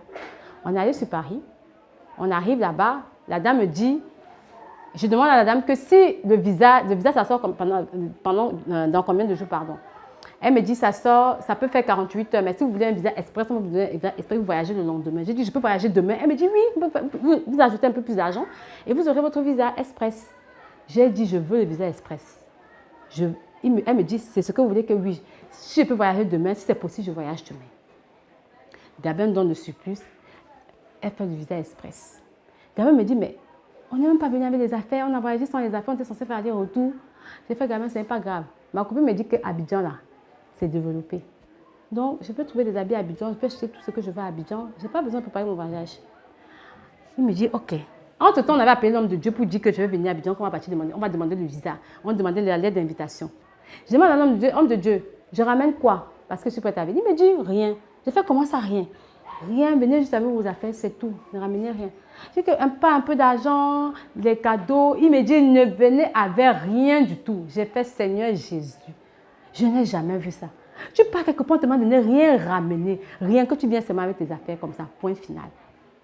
Donc, j'ai dit à Gabin que plus l'homme de Dieu que je vienne même avec rien. Donc, il me dit, oui, mais viens pas quand même avec les nécessités de toilette, quelques habits et tout. J'ai dit que bon, quand on avait fait les courses vite fait dans un magasin, quelques vêtements et tout ça, j'avais un petit sac comme ça. Le lendemain, je suis à l'aéroport de Roissy. J'arrive, ils me disent que je ne peux pas embarquer parce que l'embarquement était terminé 30 minutes avant. Ils disent que c'est la nouvelle procédure. Nous, on était pour courant de cette nouvelle procédure, au fait. Or, je n'étais pas en retard, mais apparemment, l'embarquement finissait 30 minutes avant. L'enregistrement, pardon. Excusez-moi, l'enregistrement. Donc, j'ai raté. Ils m'ont dit que je ne pouvais pas faire l'enregistrement parce que l'embarquement devait commencer 1 heure après. Donc, ils ne pouvaient pas. Bon, bref, c'était leur loi. Ils ne pouvaient pas changer ça. J'ai dit OK. J'ai dit à Gabin que tu vois, même Dieu ne veut même pas que j'aille à Abidjan. Gabin me dit que c'est quel Dieu? Ce n'est pas Dieu, hein. Ce sont les esprits là qui ne veulent pas que tu ailles à Abidjan. Hein. Ça n'a rien à voir. Comme tu connais pour le monde spirituel, tu ne peux pas comprendre ça. Je vais payer notre billet d'avion, tu vas partir à Abidjan. J'ai fait quoi? Je vais encore payer un billet d'avion pour que je parte à Abidjan. Rentrer, il me dit jamais, tu ne rentres pas. Il est parti, il a payé notre billet d'avion. Il dit OK, elle va voyager demain. On est parti, on a pris une chambre d'hôtel. On est resté à l'hôtel. Le lendemain, on revient. Ils nous disent que je n'ai pas fait le test coronavirus. Il faut que je cours à ce moment faire le test coronavirus. Je cours, c'était à l'autre bout de l'aéroport. Peut-être à 15 minutes, j'ai couru. On allait faire le test coronavirus. Je reviens. Ils me disent que je n'ai pas de tampon sur le test. J'ai dit que mais ces personnes-là, puisque la machine ne marchait pas, ils ont dit que je viens comme ça avec eux, mais que vous les appelez, ils vont confirmer au téléphone que leur tampon ne marche pas. Elle ne voulait rien entendre. Elle dit non, non, non, non, non, non, non. Mais entre-temps, j'avais déjà eu mon ticket d'embarquement. Parce que le monsieur, quand je lui ai tendu le test de coronavirus, il n'avait pas fait gaffe qu'il n'y avait pas de cachet. Donc, il m'a donné ma carte d'embarquement. Donc, puis la dame me dit, en plus, tu as ma carte d'embarquement. Non, vous n'allez pas embarquer. J'ai fait, de toute façon, j'ai ma carte d'embarquement. Il ne faut pas me retirer la carte d'embarquement. Elle dit, non, non, non. Puisque le test n'est pas valide, je ne peux pas voyager. Je croyais que c'était une blague. Je suis quand même partie. J'ai passé la frontière. Je suis arrivée en salle d'embarquement. J'arrive en salle d'embarquement. Au moment dans l'avion, quand ils ont scanné ma carte d'embarquement, ils me disent, ben non, votre carte d'embarquement n'est pas valide. Je fais, comment ça, c'est pas valide? Ils me disent, non, on a retiré votre nom de la liste des voyageurs. Mon Dieu. Je retourne maintenant voir le chef de service. Il m'explique que oui, exactement, je ne peux pas voyager si mon test de coronavirus n'est pas bon. J'ai fait, mais ce n'est pas possible. Il me dit, non, vous ne pouvez pas voyager. Qu'à cause du test de coronavirus, vous n'allez pas me faire voyager. Il me dit oui. Je me suis énervée. J'ai commencé à parler. Gabin me dit non, calme-toi, c'est pas grave. Ça, c'est encore les esprits là qui les utilisent pour que tu ne voyages pas. Je dis que toi, tu vois même tes trucs là comment? C'est quoi tes trucs bizarres que tu racontes sur les esprits qui les utilisent? C'est là comme ça, tu ne mets pas d'esprit. Il me dit, tu ne peux pas comprendre. Gabin, à un moment aussi, s'est énervé. Il dit, mais vous aussi, vous exagérez. Hier, on est venu nous dire ça, maintenant, je vous nous dis ça quand même. Elle peut quand même voyager, il y a encore du temps, il y a encore 2 heures. Le monsieur dit non. Je dis, mais c'est pourquoi vous êtes méchant comme ça? Il y a 2 heures, j'ai le temps. Il dit non, il ne veut pas. Je me suis mise à pleurer. J'ai dit, Gabin, cette fois-ci, c'est bon, on rentre. J'en peux plus, on rentre. Il me dit non, on ne rentre pas. J'ai fait, on ne rentre pas. Il me dit oui, on va encore payer notre billet d'avion. J'ai fait, cette fois-ci, on ne paye pas. Il me dit non, Léna, tu vas partir à Abidjan. Je dis, je ne pars pas à Abidjan. C'est bon, on a trop dépensé comme ça là. c'est bon, on ne paye pas notre billet d'avion. Il me dit, il n'a pardon, tu es déjà presque, c'est la fin du tunnel là, va à Abidjan, ce n'est pas grave, c'est que de l'argent. On va payer notre billet d'avion, tu vas partir. J'ai dit que cette fois-ci, ça ne marche pas encore. Il me dit, cette fois-ci, ça va marcher. Ça va marcher cette fois-ci. Maintenant, ils disent que c'est un problème de tête corale. Cette fois-ci, on va dire toutes les conditions. Et comme ça, quand on va voir toutes les conditions, ils n'auront plus de raison. On va arriver 4, même 5 heures à l'avance pour être sûr qu'il n'y ait pas de problème. J'ai dit que, ok, j'ai compris. Mais dans ce cas, tu me laisses faire. On ne paye pas notre billet d'avion. Je connais la loi française. Donc, je suis allée voir le personnel de Air France. Je leur ai dit que puisque j'ai ma carte d'embarquement, vous n'avez pas raison. Ça veut dire que votre agent a validé mon test coronavirus. Donc, sur ce, si je vous porte plainte, c'est vous qui allez perdre. Et je suis prête à vous porter plainte. Ne me voyez pas comme ça parce que je vois que j'étais avec les cheveux courts, j'étais habillée bizarrement comme, je ne sais pas, une SDF, comme on dit. Je dis que la vie ne fait pas le moine, monsieur, je connais la loi. Je connais la loi. Donc faites attention, la vie ne fait pas parce que je suis malade que vous pensez que comme on est africain, vous pensez que vous allez nous manipuler comme vous voulez. Quand la personne, la chef de service, elle a compris à qui elle avait affaire, elle a dit, c'est bon madame, j'ai compris, calmez-vous. Je vais voir aussi mon responsable et je reviens vers vous. Elle est revenue 30 minutes avec. Elle me dit, madame, voici votre billet d'avion. Mon mari me dit, hé, non, tu es trop forte. J'ai fait, oui, parce que cette fois-ci, on était dans notre droit. Donc, ils m'ont donné un billet d'avion, cette fois-ci gratuit. Parce qu'ils savaient que j'étais dans mon droit. Donc, le lendemain, on est venu 5. On avait fait même l'enregistrement avant pour ne pas avoir de problème. Le lendemain, on est revenu, j'ai pu voyager sans problème. J'arrive dans le vol déjà. Quand je suis entrée dans le vol, c'est vrai, j'aime beaucoup voyager. Je voyageais beaucoup. Si bien que j'étais tellement habituée à l'avion que je n'avais pas peur de l'avion. Atterrissage, décollage, là, tout ce que les gens détestent, c'est ce que moi j'aime. J'aimais ça. Mais quand je suis entrée dans le vol, déjà où j'étais assise à côté de quelqu'un, mon esprit ne passait pas avec l'esprit de la personne. Je ne sais pas pourquoi. Il était bizarre. J'ai dit, bon, je n'ai pas le choix. C'est la seule place qu'il y avait. Parce que d'habitude, quand on est dans un avion, je sais quand même de regarder s'il n'y a pas d'autre place assise. Si une place est vide, je vais même mettre seule. J'aime rester tout seul. Malheureusement, pour moi, il n'y avait pas de place vide. Le vol était plein. J'étais obligée de m'asseoir à côté de ce monsieur. Mais mon esprit n'était pas tranquille. D'habitude, dans l'avion, je dors. Je fais tout pour dormir, je n'arrive pas à dormir. J'ai fait, mais c'est quoi ça? Seigneur, d'habitude, je dors. Quand je suis dans l'avion, je dors. Mais pourquoi je n'arrive pas à dormir? Je n'étais pas bien. Même manger, je n'arrivais pas à manger. J'ai dit, mais Seigneur, est-ce que je peux au bon endroit? Rassure-moi. Est-ce que tu es en train de me faire un signe? Dis-moi, est-ce que je peux avoir un bon avion? Je suis là dans l'avion, je ne peux plus faire retour en arrière. Pendant que je pense comme ça, l'avion commence à faire des secousses. Le test annonce qu'on est dans une zone de turbulence. Ça a commencé doucement, mais au fur et à mesure le temps passait, la turbulence était forte. Elle était forte, l'avion se retournait dans tous les sens. Les gens ont commencé à crier. J'ai regardé les hôtesses. J'ai vu que les hôtesses avaient attaché les ceintures. J'ai fait, oula, si les hôtesses ont attaché les ceintures, c'est que ce n'est pas bon du tout. J'ai dit, Seigneur Jésus-Christ, depuis que je voyage, je n'ai jamais connu ça. Maintenant que je veux partir à Abidjan faire ma délivrance, non, je vais mourir dans l'avion là. Mes enfants, mon fiancé, j'ai commencé à prier, Seigneur, pardonne-moi pour tous mes péchés. Seigneur, je t'en supplie. Pense à mon fiancé, pense à mes enfants. Occupe-toi bien d'eux. Je t'en supplie, Seigneur. Amène-moi que je te vois. Pardon, Seigneur. J'ai commencé à prier comme ça. Pendant que je priais en esprit, je ne me suis même pas rendu compte que l'avion s'était stabilisé.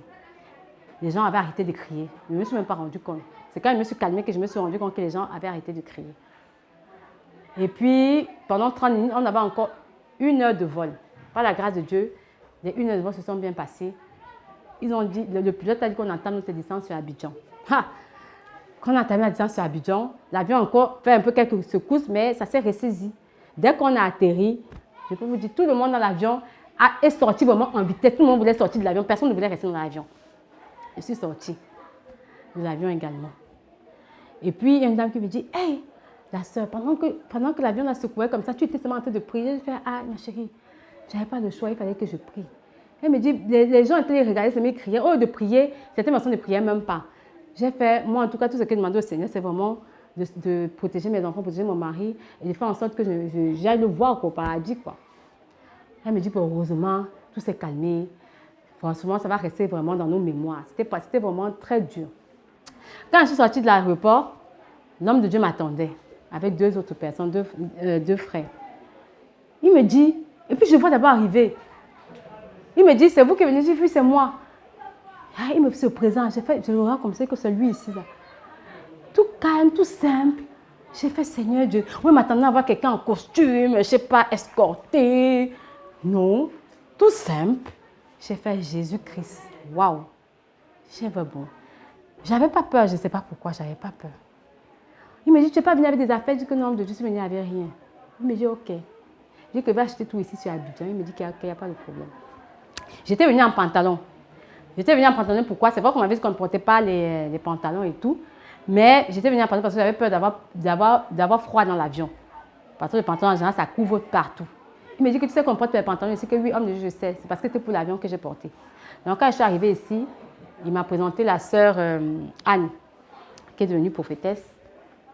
Il m'a confié, il nous a présenté. Elle s'est occupée de moi. Elle m'a un peu expliqué comment ça se passe ici. L'homme de Dieu m'a demandé si c'est ce que je devais manger. On allait acheter à manger. Mais j'étais tellement touchée par autant d'amour, au fait. Tu arrives, je voulais dire que bon, je vais payer. Il avait envoyé qu'on paye. Il me dit, pendant ton séjour, ne t'inquiète pas, tu vas manger. Je reste comme ça, je suis dépassée.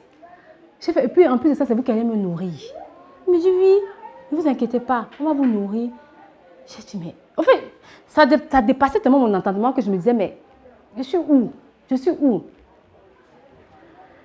Et puis, la prophétesse Anne m'a accompagnée dans la chambre où je devais dormir.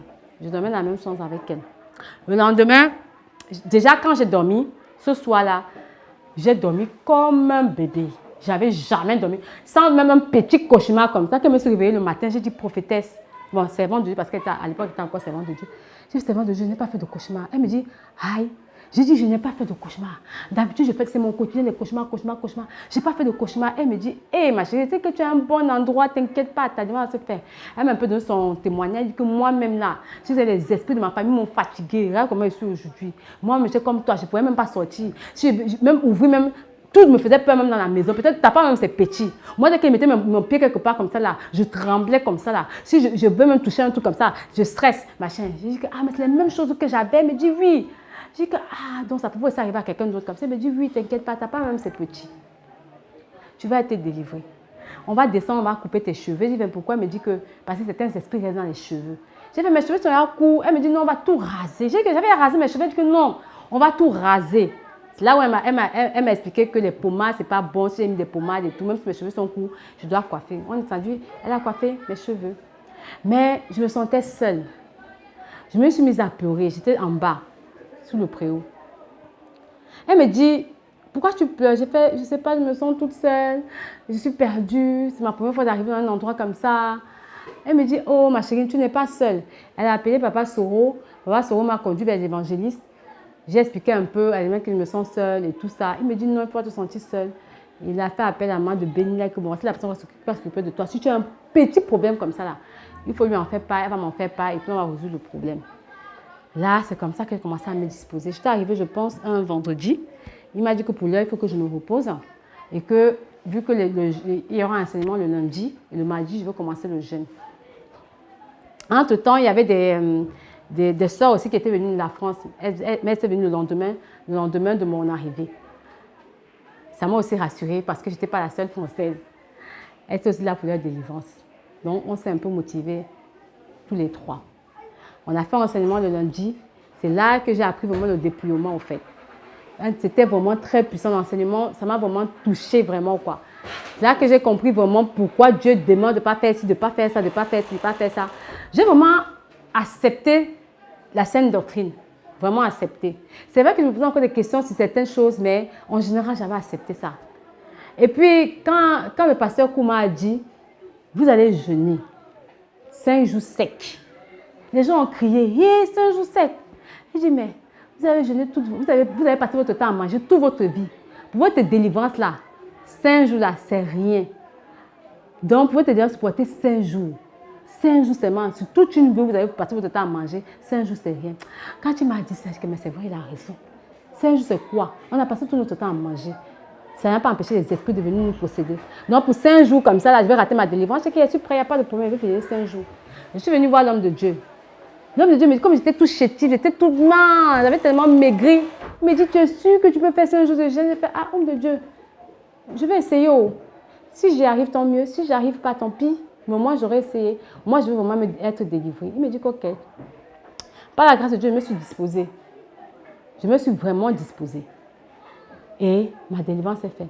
Quand je suis allée en salle, c'est vrai que je ne voulais pas que ce soit les ex-sorcières qui prient pour moi. Parce que je me suis dit, peut-être c'est pour moi, je ne serais pas disposée, je vais avoir peur, comme j'avais peur des esprits, j'avais une peur bleue des esprits. J'ai dit que Seigneur, pardon, je ne veux pas que c'est une sorcière qui prie pour moi. Du moins, même si c'est une sorcière qui prie pour moi, je ne veux pas savoir que c'est une ex-sorcière, pardon. Par la grâce de Dieu, j'étais tellement disposée que je me suis même plus posé la question de savoir si c'est une ex-sorcière ou si c'est une ex-sataniste. Je me suis même plus posé cette question. Quand je suis entrée en salle, il y avait tellement d'amour. Les commandos, comme on appelle ici, étaient tellement remplis d'amour, de sagesse. Quand je pense que j'avais eu affaire déjà à l'évangéliste Benjamin. Et avec une autre servante, j'ai oublié son prénom. Ils m'ont tellement bien accueilli. Il m'a donné une parole. Il m'a sorti, un passage biblique qui parlait vraiment de l'amour de Dieu. Et comme quoi Dieu allait faire dans ma vie, il allait opérer ma délivrance, qu'il fallait seulement que je lui fasse confiance. Ce passage biblique m'a tellement rassurée. Et lui-même aussi. Ils ont prié pour moi et à la fin, il m'a dit, regarde, lis tel passage, ça va vraiment te fortifier. J'ai dit, ok. Je suis passée dans un autre groupe. Cette fois-ci, c'était la prophétesse Daniel. Elle me dit, Dieu me dit que tu as trop souffert. Que tu as trop souffert et que les gens ne t'ont pas compris dans ta souffrance. Je me suis tout de suite mise à pleurer. Elle me dit, oui, je ressens cette douleur. Je ressens le manque d'amour pendant la souffrance que tu as vécue. Les gens t'ont laissé et tout. J'ai fait, c'est exactement ça. Ça m'a laissé une grande blessure. Elle me dit, non, Dieu va faire, ça va aller. Et après, elle me dit, je vois aussi que ton avion a failli se renverser. J'ai fait, hein? Comment tu vois ça? Elle me dit, ah, c'est Dieu qui me montre. J'ai fait, on est où comme ça? Donc, j'ai dit que donc, tu peux voir ça. Elle me dit, oui. Ici, nous on voit, le Saint-Esprit nous montre des choses. J'ai fait, waouh. Là qu'elle commençait à comprendre que donc Dieu peut vraiment utiliser les gens comme ça là. C'est pas dans les films alors. Elle me dit, je vois ton avion, ça a failli se renverser. J'ai fait exactement, mon avion a failli se renverser. Elle me dit, oui, c'est ce que Dieu me montre. Elle me dit, et tu sais, c'était à cause de toi. J'ai fait, à cause de moi. Elle dit oui. J'ai dit que donc, à cause d'une seule personne, l'avion de 250 personnes, elle me dit qu'il s'en fout. Le monde des ténèbres s'en fout. Même s'il faut que tu utilises 1 million de personnes pour une seule personne, ils s'en foutent. J'ai dit, Seigneur Jésus. Donc, c'est à cause de moi, l'avion a failli se renverser. Elle me dit oui. Elle me dit oui, mais les anges ont ressaisi l'avion. Je me suis mise à pleurer. C'est là que je me suis rendu compte là. Je savais que Dieu m'aimait. Parce que comme je dis dans le monde, Dieu m'a trop dorloté. Mais là encore, je me suis dit, Dieu ne m'a pas abandonné. Dieu ne m'a pas abandonné, il était avec moi, quoi. J'ai commencé à pleurer. J'ai demandé pardon à Dieu, pardon Dieu. Toutes ces fois que j'ai murmuré contre toi, quand je t'ai dit que tu m'as abandonné, tu m'as laissé tomber. Oh, tu ne m'as pas laissé tomber, tu étais avec moi. Il me dit, oui, tu n'as jamais abandonné. Il a toujours été avec toi. C'est vrai que tu souffrais, mais il était là. Tu sais le nombre de fois que tu évitais les accidents, le nombre de fois que tu allais à un endroit et tu as demandé de ne pas partir. Je dis que c'est vrai. Quand mon instinct me disait ne pars pas, je ne partais pas. J'ai commencé à dire à la prophétesse Daniel que c'est vrai qu'il y a des objets que je voulais acheter. Mon esprit refusait. Une fois que je prends l'objet, je vois qu'il y avait des signes derrière. Mais c'est l'Esprit de Dieu qui te parlait. C'est l'Esprit de Dieu qui te parlait. Donc, il était déjà avec toi. Mais comme tu étais tourmenté par les démons, tu ne pouvais pas t'en rendre compte au fait. Dieu t'a gardé précieusement parce que tu es sa servante. Et j'ai elle me dit, oui, tu es une servante de Dieu. Donc, c'est comme ça que ma délivrance s'est faite. J'ai manifesté pendant les 3... Non, la première fois, je n'ai pas manifesté le premier jour. J'appelle mon fiancé et ma grande soeur. Une fois, ma grande soeur... qui, comme je dis, qui m'a toujours soutenue. J'ai dit, ah non, franchement, l'église ici, c'est puissant. Mais c'est bizarre, je ne manifeste pas. Oh, on me dit que quand tu manifestes, là, les esprits parlent. Je n'ai même pas manifesté. Ma soeur me dit, hi, tu n'es pas obligé de manifester. Peut-être ça peut partir aussi comme ça. Et puis, soeur Anne me dit, moi, je n'ai pas manifesté. Hein. Donc, ce n'est pas parce que tu ne manifestes pas que les esprits ne partent pas. Je dis, ok, d'accord. Elle me dit, que dispose-toi seulement. Donc, le deuxième jour, aïe, aïe, aïe, aïe. C'est manifestation, alors c'est manifestation. J'ai manifesté. Si bien que je ne savais même pas où j'étais, au fait. Quand je suis revenue à moi, c'est là qu'ils m'ont dit, les esprits qu'ils ont retiré. J'ai dit que hey, je ne veux même pas savoir, pardon, je ne veux pas savoir. Si c'est fait, c'est bon. C'est ce qui m'intéresse. Parce que je ne voulais pas entendre les esprits. Comme je disais, ça me faisait tellement peur. Donc, à force, on me disait même plus les esprits qu'on retirait. Parce qu'au début, on commençait à me dire, ça m'a tellement fait peur que je dis que non, je ne vais plus entendre. Parce que si j'entends encore, ça sent que je ne vais plus descendre, je ne vais plus revenir faire la délivrance là. Je ne veux pas savoir ce que vous en avez en moi, ça ne m'intéresse pas. Ils ont dit qu'il n'y a pas de problème. En tout cas, le Seigneur est en train de faire. Le troisième jour, au bout de la dernière prière, dans ma dernière prière, le groupe, le Joe qui a prié pour moi me dit, le Seigneur dit que c'est bon. J'ai fait, c'est bon. Il dit, c'est bon. Je dis que c'est vrai. Pendant qu'on priait pour moi, je voyais délivrance écrit. Comme dans le ciel, je voyais délivrance, délivrance, délivrance. Il me dit que si tu as vu délivrance, c'est que c'est bon parce que c'est ce que nous on voit aussi. J'ai fait 3 jours. Depuis 5 ans, je ne trouve pas ma délivrance. Il me dit qu'en 3 jours, c'est fini. Ah non, c'est pas possible. Et que, si toi-même tu as vu délivrance, que Dieu te montrait que c'était écrit délivrance, que nous aussi on te dit que c'est bon. C'est que c'est bon. J'ai fait non, ça fait 5 ans, je souffre. Vous ne pouvez pas vu qu'en 3 jours, ma délivrance peut se faire. Il rit, dit que c'est bon. Dieu n'a pas besoin de temps pour délivrer quelqu'un. Si tu es disposé, ça le fait. Si tu es sincère, ça le fait. Si tu as confessé tous tes péchés, c'est bon. J'ai dit, ok. Et puis toi, tu sens comme... Et puis c'est vrai, je me sentais bien. Je me sentais légère. Je me sentais bien, en fait. Mais j'arrivais tellement pas à croire que Dieu l'a fait en 3 jours seulement. Et puis, après le prophète Lion, comme on appelle ici, prophète Élisée, il me dit, je vais prier pour toi. Il me tient la main comme ça. Il me dit, je vais chanter. Parce que Dieu veut que tu sois dans la joie. Il me dit, tu as trop souffert. Tu es quelqu'un qui avant était très joyeuse. Mais à cause de tout ce que tu as vécu, tu as perdu le sourire. J'ai fait, c'est vrai. Il me dit, mais Dieu dit il veut que tu retrouves ta joie. Il prend mes mains et commence à chanter. Il a chanté. Il chante. Il me dit, chante avec moi. Il chante, je répète. Il chante, je répète. On a dansé dans la salle pendant 30, je pense même, peut-être même presque 1 heure même. Il m'a fait danser, chanter, danser, chanter, danser, chanter. Et vraiment, je bénis la vie des serviteurs de Dieu, des servants de Dieu. Franchement, je leur dis vraiment merci. Vraiment merci, quoi. Quand je suis remontée, je me sentais vraiment, une joie m'a habité, au fait. Une joie que j'avais perdue depuis longtemps. J'étais heureuse. Je me sentais bien. J'ai appelé mon fiancé. J'ai appelé ma soeur. Oh, c'est puissant. Je me sens bien. J'ai l'impression que ça, tel tout ne me dérange plus. Déjà que je fais même plus de cauchemars. Je me sens bien dans mon corps. Rien. J'étais bien. J'étais vraiment bien. Mais j'ai dit, bon, je vais quand même aller jusqu'au 5e jour parce qu'on ne sait jamais. Comme ça, au moins, s'il y a encore un esprit même caché, on va tout retirer. Donc, j'ai supporté jusqu'au 5e jour. Le 5e jour, je n'en pouvais plus. Le matin même, j'étais tellement faible. Je suis venue voir l'homme de Dieu, l'homme de Dieu, je n'en peux plus.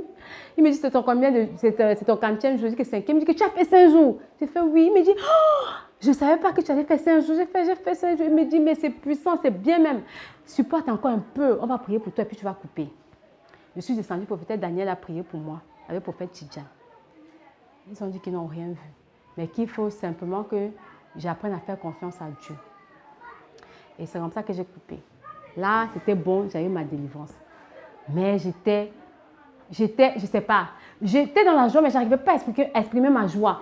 Parce que pour moi, j'avais l'impression que j'étais encore dans ce cauchemar, mais en même temps, c'est un bon rêve. Je ne sais plus au fait, je ne savais plus où me placer. Je dis que donc c'est vraiment fini. Est-ce que ce n'est pas un rêve? Peut-être je vais me réveiller, je vais me rendre compte que ce n'est pas ça, je ne suis pas délivrée. Et puis, Dieu parlait par des servants, me disait, il faut que tu sois dans la joie. Dieu nous demande de te dire qu'il faut que tu sois dans la joie. Exprime ta joie parce qu'il l'a fait. Il l'a fait. Ne doute pas. Même si tu vois encore des choses, ne doute pas. J'ai dit que ok, j'ai compris. C'est comme ça qu'au fur et à mesure, j'ai commencé à développer ma joie, à développer ma joie, à développer ma joie. Je me suis aussi rapprochée de certains servantes et serviteurs de Dieu pour poser beaucoup de questions aussi par rapport au monde spirituel. Ils ont répondu proprement à mes questions, quoi. Et ça aussi, pour moi, c'était aussi une délivrance parce qu'il j'avais des blocages par rapport à certaines choses qu'ils ont enlevées au fait par la grâce de Dieu. Juste en leur parlant, ils m'ont expliqué beaucoup de choses. Et c'est comme ça, une fois, parce que je suis censée faire 1 mois, j'ai fait vérification, il n'y avait rien, c'était puissant. Et puis j'ai fait mon premier remplissage. Il était temps que je parte.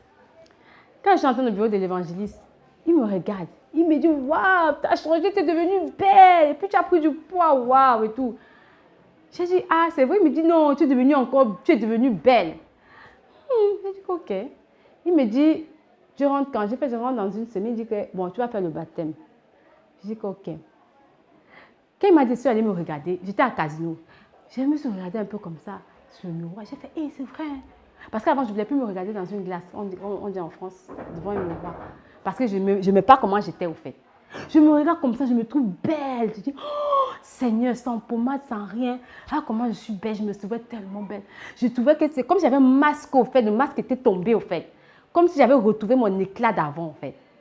Je me trouvais belle que Seigneur, tu as vraiment fait. Et par la suite, j'ai fait mon baptême le lundi et j'étais censée rentrer là en fin de semaine. Et puis, l'homme de Dieu me dit, moi, il ne faut pas que tu partes.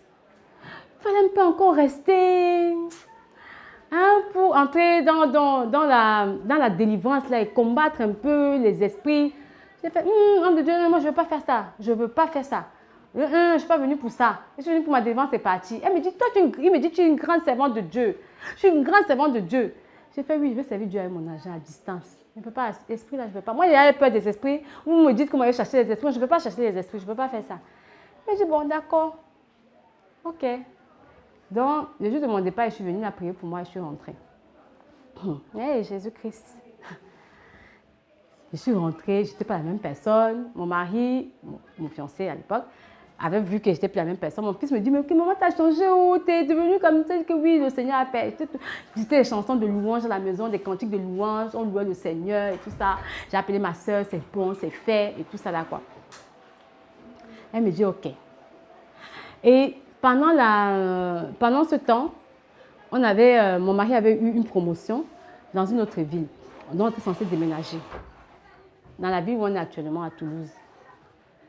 Donc, on a déménagé. On est parti à Toulouse. Entre-temps, il me dit, quand on a déménagé, ce n'était pas facile notre déménagement. On ressentait des attaques. Ce n'était pas facile. On arrivait dans la ville de Toulouse, ça ne s'est pas passé exactement comme on voulait. Et tout ça là, quoi. Mais mon mari, comme il était plus spirituel que moi, il me disait que ça, ce sont des attaques. Comme on sait que tu es délivré, il va maintenant passer par autre chose pour nous attaquer et tout, mais ne t'inquiète pas. Mais malheureusement, moi, je me suis inquiétée. Donc, j'ai encore ouvert des portes parce qu'avec l'inquiétude. Oh, il me disait que ne fais pas ça, ne fais pas ça, ne fais pas ça. J'ai ouvert les portes avec des inquiétudes. Les esprits, ils n'étaient plus en moi puisque j'étais délivrée, mais ils ont recommencé à m'attaquer au fait. J'ai commencé encore à faire certains cauchemars, mais ce n'est plus vraiment des cauchemars. Parce qu'on m'a fait comprendre que ça, ce n'est plus des cauchemars. En fait. C'est par rapport aux dons que tu as. Donc, tu as amené à voir certaines choses. Donc, ne prends plus ça comme des cauchemars. Ce ne sont plus des cauchemars. C'est aussi ton don peut-être qui t'amène à voir certaines choses. Mais il sentait comme une oppression. Entre-temps, le prophète Jérémie, c'est lui qui faisait mes remplissages et tout. Donc, c'est lui qui me conseillait. Il me disait, ne t'inquiète pas, ça va aller. C'est vrai que ce sont des oppressions. J'ai fait, mais prophète, ça ne va pas. Quand je suis comme ça, je n'arrive pas à prier, je me sens attaquée, je me sens oppressée. Des fois même, une fois, j'ai dit à la prophète que j'ai fait un rêve où je me retrouvais, c'est comme si mon esprit était sorti. Je partais dans un... Il me dit, ouh, c'est puissant, c'est puissant. Est-ce que c'est même pas bien que tu reviennes à Abidjan? J'ai fait, Il me dit, parce que la dimension là que tu vas t'utiliser, c'est puissant. Hein? J'ai fait, prophète, c'est bon, moi, je ne vais pas revenir à Abidjan. Il me dit, non. Après, il me dit, bon, ok, j'ai compris. Et puis, il me dit, bon, c'est que tu vas faire, parce que j'étais partie, il me dit, va en Belgique, chez maman Sarah, comme il y a un PD là-bas. Ça va t'aider aussi à faire des prières de combat. J'ai dit, ok, ils sont partis en Belgique pendant les vacances. Ils sont restés 2 mois là-bas. J'ai commencé à faire des prières de combat. Ça m'a beaucoup aidé. Quand je suis rentrée en France, ces mêmes prières de combat, quand j'ai commencé à les faire, oh Jésus-Christ, je me sentais attaquée, oppressée, oppressée. J'ai recommencé encore à faire des cauchemars. J'ai même fait un cauchemar où on me disait, où les esprits me disaient que tes prières nous dérangent. Malheureusement pour moi, au lieu de continuer à bombarder, j'ai pris peur. Je me suis dit, vous savez que le monde de Télém s'est encore levé contre moi, donc je ne vais plus prier. Je ne vais plus que prière de combat. J'ai arrêté les prières de combat. Ce que je ne devais pas faire apparemment. J'ai dit que je ne fais plus de prières de combat là. Pour faire, je ne fais plus ça. Parce que quand je fais ça là, je fais des cauchemars où je me sens attaquée. Il dit ok, dans ce cas, si tu sais que les prières de combat, ça te fatigue, fais des prières simples. Simples. J'ai dit ok, c'est comme ça que j'ai commencé à faire des prières tout simples, tout simples, tout simples. Et puis j'ai ressenti encore les mêmes oppressions. J'ai recommencé à prier, ouais mon Dieu, pas encore. Ça ne va pas encore recommencer. Ça ne va pas encore recommencer. Mais par contre, il y avait une différence. Quand je priais et que je pensais seulement au serviteur de Dieu, il fallait que j'imagine un servant, une servante de l'APD. J'avais l'impression que je tombais sur onction. Mais je ne savais pas que c'était l'onction. C'est après ici que j'ai compris que c'était onction. Parce que le prophète, quand je prie, il suffit que j'imagine ton visage, qu'il imagine le visage de l'homme de Dieu, qu'il imagine le visage d'un prophète. Souvent même l'image même du prophète Israël aussi, j'utilisais souvent. Il fallait que je me consacre. Je vois son image. J'ai l'impression que je n'étais pas moi-même. Je sentais une force en moi. Je me sentais transformée. J'avais l'impression que je voulais tout casser, tout. Des fois, mon mari venait, quand il sentait qu'il venait dans la chambre me tenir. J'ai dit, prophète, c'est quoi ça? Quand je prie, c'est comme ça, c'est comme ça. Il me dit, quand je prie, moi, je ne vois pas d'esprit. Oh. Quand je prie, je ne vois pas d'esprit. J'ai dit, prophète, dès que je parle du Saint-Esprit, mon corps se transforme. C'est comme si je devenais surnaturel. J'appelle peut-être Daniel. Elle me dit, Elena, ton problème, moi, quand je prie pour toi, moi, je ne vois pas d'esprit. Hein. Moi, je ne comprends pas. Ton problème me fatigue. Moi, je vais peut-être parler de ça à l'homme de Dieu. Il va bien m'expliquer. Parce que quand moi, je prie pour toi, je ne vois pas d'esprit, mais tu me dis en même temps que tu es oppressé. Après, elle me dit, mais si tu dis que tu pries, que quand tu prononces le Saint-Esprit, ton corps se transforme, moi, je pense que c'est la manifestation du Saint-Esprit qui est en toi. J'ai dit que, moi, je ne pense pas ça, hein, je ne pense pas ça. Elle me dit, mais c'est normal, c'est quelque chose de surnaturel, quelque chose que toi-même, tu ne peux pas comprendre. Il faut que le temps que tu t'habitues à ça, moi, je pense que c'est ça le problème. Tu n'es pas encore habitué à ça. Vu que tu es une servante de Dieu, c'est ça. J'ai dit, ok. Mais entre-temps, je ne voyais pas les choses comme ça parce que je faisais quelques cauchemars. Et j'ai encore une visitation du mari de nuit. J'ai fait là, alors c'est gâté. Si j'ai encore la visitation du mari de nuit, vous savez que je suis pas si j'ai encore une visitation du mari de nuit, vous savez que je ne suis pas délivrée. Et puis j'ai dit à Gabin que Gabin, vous savez que les esprits là sont revenus. Gabin me dit que ce n'est pas possible qu'ils reviennent. Il appelle l'homme de Dieu, il dit à l'homme de Dieu, il explique la situation à l'évangéliste. L'évangéliste dit que moi je vous ai dit qu'il faut qu'elle revienne. C'est une grande servante de Dieu, c'est parce qu'elle n'a pas répondu à son appel que les esprits là la fatiguent comme ça. Donc mon mari m'explique ça. J'ai dit ok. Est-ce que je suis obligée d'aller servir Dieu à Abidjan? Est-ce que je suis obligée? Mais il peut servir Dieu avec mon argent. Moi-même, j'ai peur des esprits. Dieu ne peut pas me demander d'aller chasser les esprits, alors que moi-même, j'ai peur des esprits. Ce n'est pas logique. Il me dit, Elena, va à Abidjan. J'ai fait, je ne pars pas. Quand les esprits là m'ont bien tourmenté, un jour, je me suis levée et que je vais partir à Abidjan. Je vais finalement partir. Il me dit ok. Parce qu'une fois même aussi, quand Gabin avait leur Zoom, il me dit, j'ai une bonne nouvelle pour toi. Je me suis levée, il me dit, j'ai une très bonne nouvelle pour toi. Il me dit, oui. Je lui dis, c'est quoi? Il me dit, j'étais au téléphone avec l'homme de Dieu. On parlait dans le Zoom. Il dit que, mais la servante de Dieu, Hélène, là. Et puis apôtre Pierre m'a dit que oui, c'est Gabin, c'est son fiancé qui est là. Il dit que oui, j'ai ressenti dans mon esprit. C'est une grande servante de Dieu, hein. Il faut qu'elle vienne à Abidjan. Quand il m'a dit que l'évangéliste lui a dit ça, j'ai dit que tu voyais là. Il faut retourner à Abidjan. J'ai dit que, ok, dans ce cas, je vais repartir à Abidjan. Cette fois-ci, c'est moi-même qui avais hâte de revenir à Abidjan. Il fallait qu'on attende les vacances scolaires. Je suis revenue à Abidjan au mois de début mars, tout début mars même, de l'année dernière. Je suis revenue à Abidjan. On a refait ma délivrance, bien évidemment. Et c'est là où j'ai dit à prophète, il faut prier pour moi. Il m'a dit, moi, je ne peux pas prier pour toi. Je dis, pourquoi? Il m'a dit, toi, là, tu as rempli. C'est toi qui penses que tu as les esprits. Les esprits là, ils sont à côté de toi, ils ne sont pas en toi, ils sont à côté de toi. Mais c'est parce que tu n'as pas répondu à ton appel que ça te fatigue. Et si tu continues comme ça là, ça va continuer à te fatiguer. J'ai dit que ok, j'ai compris. Mais il dit que j'ai répondu à mon appel, c'est pourquoi je suis là. Il me dit, oui, mais il faut bien répondre à ton appel là même. J'ai fait, on répond à l'appel là comment? Parce que je suis venue pour ça. Il me dit, en tout cas, réponds vraiment à l'appel. Il y a une autre servante de Dieu aussi qui a prié pour moi pendant mon processus de délivrance. Elle est tombée sur onction. Le Saint-Esprit a parlé à travers elle. Servante de Dieu Marcel. Oh Seigneur, elle a tellement parlé. Enfin, le Saint-Esprit a parlé à travers elle. Tu es ma servante.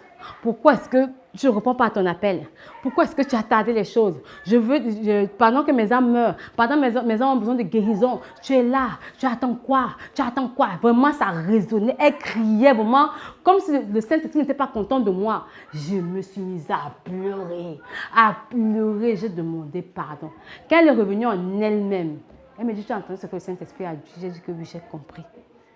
J'ai vraiment demandé pardon à Dieu. J'ai expliqué à Dieu que ce n'est pas que je ne veux pas, mais j'ai une peur bleue des esprits. C'est ça mon problème.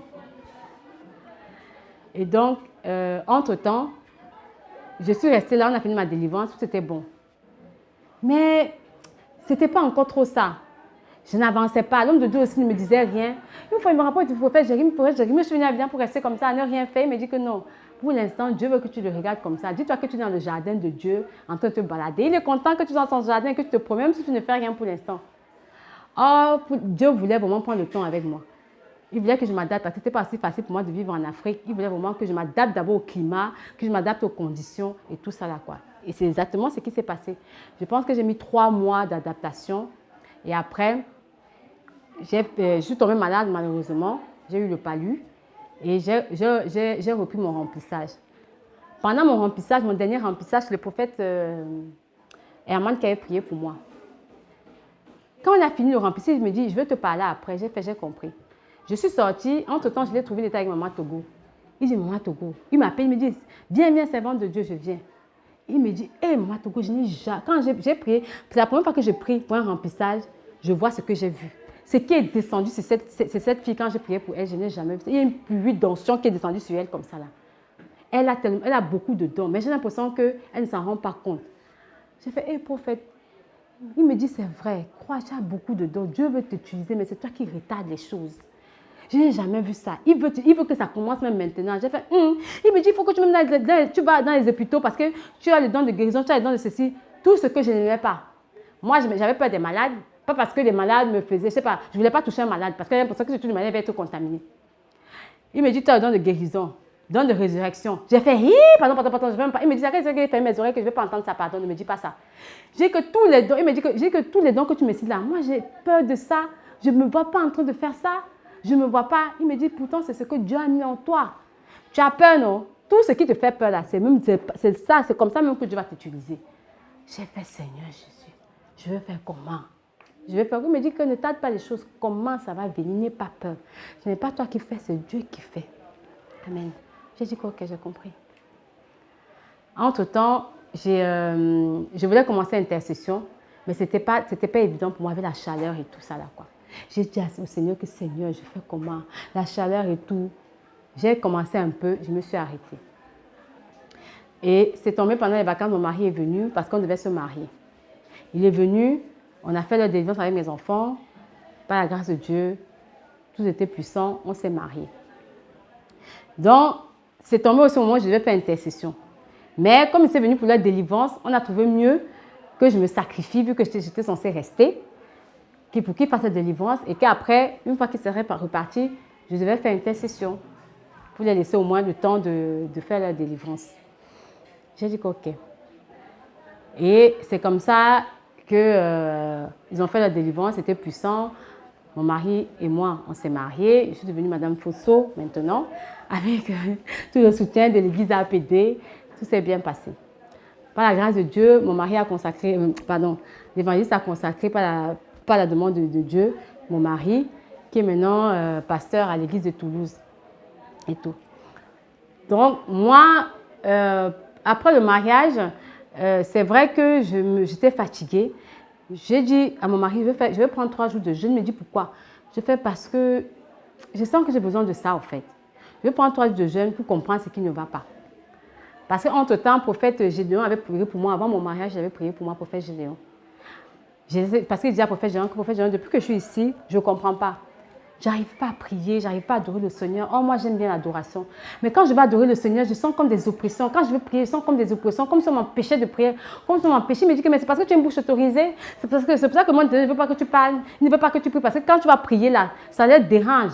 Donc, il faut un peu plus te forcer. Fais-toi violence, prie. Même si tu sens des oppressions, continue à prier parce que c'est ça qui les dérange, en fait. Il a prié pour moi. Pendant qu'il prie pour moi, le Saint-Esprit aussi le saisit. Le Saint-Esprit lui dit, il me parle directement. Et tout c'est bizarre, tout dans la même salle en plus où la servante de Dieu m'a prié pour moi. Tout dans la même salle, c'est bizarre. Maintenant, je me rends compte que c'est la même salle. Il dit, Elena, quand tu étais dans le monde, j'étais avec toi. Ici, je suis avec toi. Il a commencé à raconter ma vie. Prophète Gédéon, il a commencé à raconter ma vie. Mon Dieu, et pendant qu'il racontait ma vie, j'étais sur un sion. J'avais l'impression que je planais. Le Seigneur me disait, quand m'adorer, ce n'est pas seulement en priant. Quand tu m'adorais aussi, quand tu aidais les veuves, quand tu aidais les orphelins, quand tu aidais les malades, tu leur donnais de l'argent, tu apportais, c'était m'adorer. C'était m'adorer. Je suis content de toi. Je suis fier de ce que tu as fait. Quand tu faisais ça à telle personne, il me donne même des précisions, même des personnes que j'avais même oubliées. Tu as fait ça à telle. Quand tous les deux, moi et le prophète Gédéon, on s'est ressaisis, à la fin de la prière, que prophète Gédéon, comment tu connais ma vie? Quelqu'un t'a raconté ma vie? Il me dit non, personne ne m'a raconté ta vie, c'est le Saint-Esprit qui parle en moi. Il me dit que tu vois que le Seigneur te dit qu'il est content de toi. Ne culpabilise pas, ne t'inquiète pas. Le temps que ça prendra, ça prendra. J'ai dit ok, c'est comme ça que j'ai été rassurée. Donc j'ai dit à mon mari que par rapport à ce que le prophète Gédéon m'a dit, je vais prendre 3 jours de jeûne sec pour voir à quel niveau j'en suis. Parce que c'est vrai que si vous partez, ça me retarde aussi par rapport à l'intercession. C'est pas mieux que je commence l'intercession, même si vous êtes ici, vu que tout est bon. Il me dit qu'il n'y a pas de problème. Pendant les 3 jours de jeûne, j'ai terminé. Je me rapproche du prophète Norbert, du prophète Jérémie. Ils me disent que franchement, tu n'as pas de problème. C'est pas parce que tu n'arrives pas à prier tout seul que tu penses que tu as un problème. Tu vas entrer dans la délivrance. J'ai fait, hé, je n'ai même pas beaucoup fait intercession, j'ai fait un peu d'intercession pour que Elena, tu es prête. C'est toi qui te retardes, tu es prête, l'onction est déjà sur toi. Arrête de toujours demander qu'on prie pour toi, tout le temps prie pour toi, alors que là, tu vas encore quelle qualité d'onction. Il faut prier, il faut entrer dans la délivrance. C'est comme ça que j'ai dit que ok, je vais entrer dans la délivrance. Sinon, ils m'ont dit que si tu n'entres pas dans la délivrance, tu vas continuer à tomber malade, ce n'est pas puissant. J'ai dit que j'ai compris. Le lundi, je suis entrée dans la délivrance. Quand je suis entrée dans la délivrance, j'ai dit au Seigneur, Seigneur, ce n'est pas toi qui fais, ce n'est pas moi qui fais. Si c'est moi-même là, je vais faire n'importe quoi, je vais raconter n'importe quoi, parce que je ne sais même pas par où commencer, quoi dire, quoi faire. S'il te plaît, mon Dieu, agis. Donne-moi un signe. C'était ça ma prière. J'ai prié avec le prophète Gédéon. Quand on a commencé à prier, il m'a dit maintenant c'est à toi de prier parce qu'on prie chacun son tour. Je suis restée devant le cas comme ça. Un mot même ne sortait pas de ma bouche. Je reste comme ça que Seigneur, Seigneur, Seigneur, agis, agis. Je ne sais pas, c'est comme si le Seigneur m'a emporté. J'ai commencé à imposer mes mains sur la personne. À commencer à retirer des trucs. Je retirais, j'étais même plus moi-même, je ne sais même pas où j'étais. À la fin de la prière, c'est là où les gens me disent, mais tu as le don, tu as le don de chirurgie. J'ai fait, c'est quoi le don de chirurgie? On me dit, c'est que tu as tenté de faire, c'est ce qu'on appelle le don de chirurgie et tout. J'ai fait moi-même, que non, c'est un bon puissant, Dieu va t'utiliser comme ça. Sophie a maintenant des gens qui commencé à découvrir mon don, même le don d'enseignement et tout, j'ai commencé à découvrir tous ces dons-là. Donc, voilà, le Seigneur m'utilise comme ça maintenant, et très puissamment. Franchement, je remercie vraiment le Seigneur. Par sa grâce, je peux dire, j'ai tout gagné. J'ai tout gagné. En une année, j'ai tout eu. J'ai eu ma délivrance. Mon mari et mes enfants ont eu leur délivrance. On s'est mariés. Moi-même, je suis entrée dans la délivrance. Moi, avant, je chassais les esprits me poursuivaient. Maintenant, c'est moi qui poursuis les esprits. Regardez à quel point le Seigneur est merveilleux. Moi qui avais une peur bleue, je ne voulais même pas entendre le mot esprit.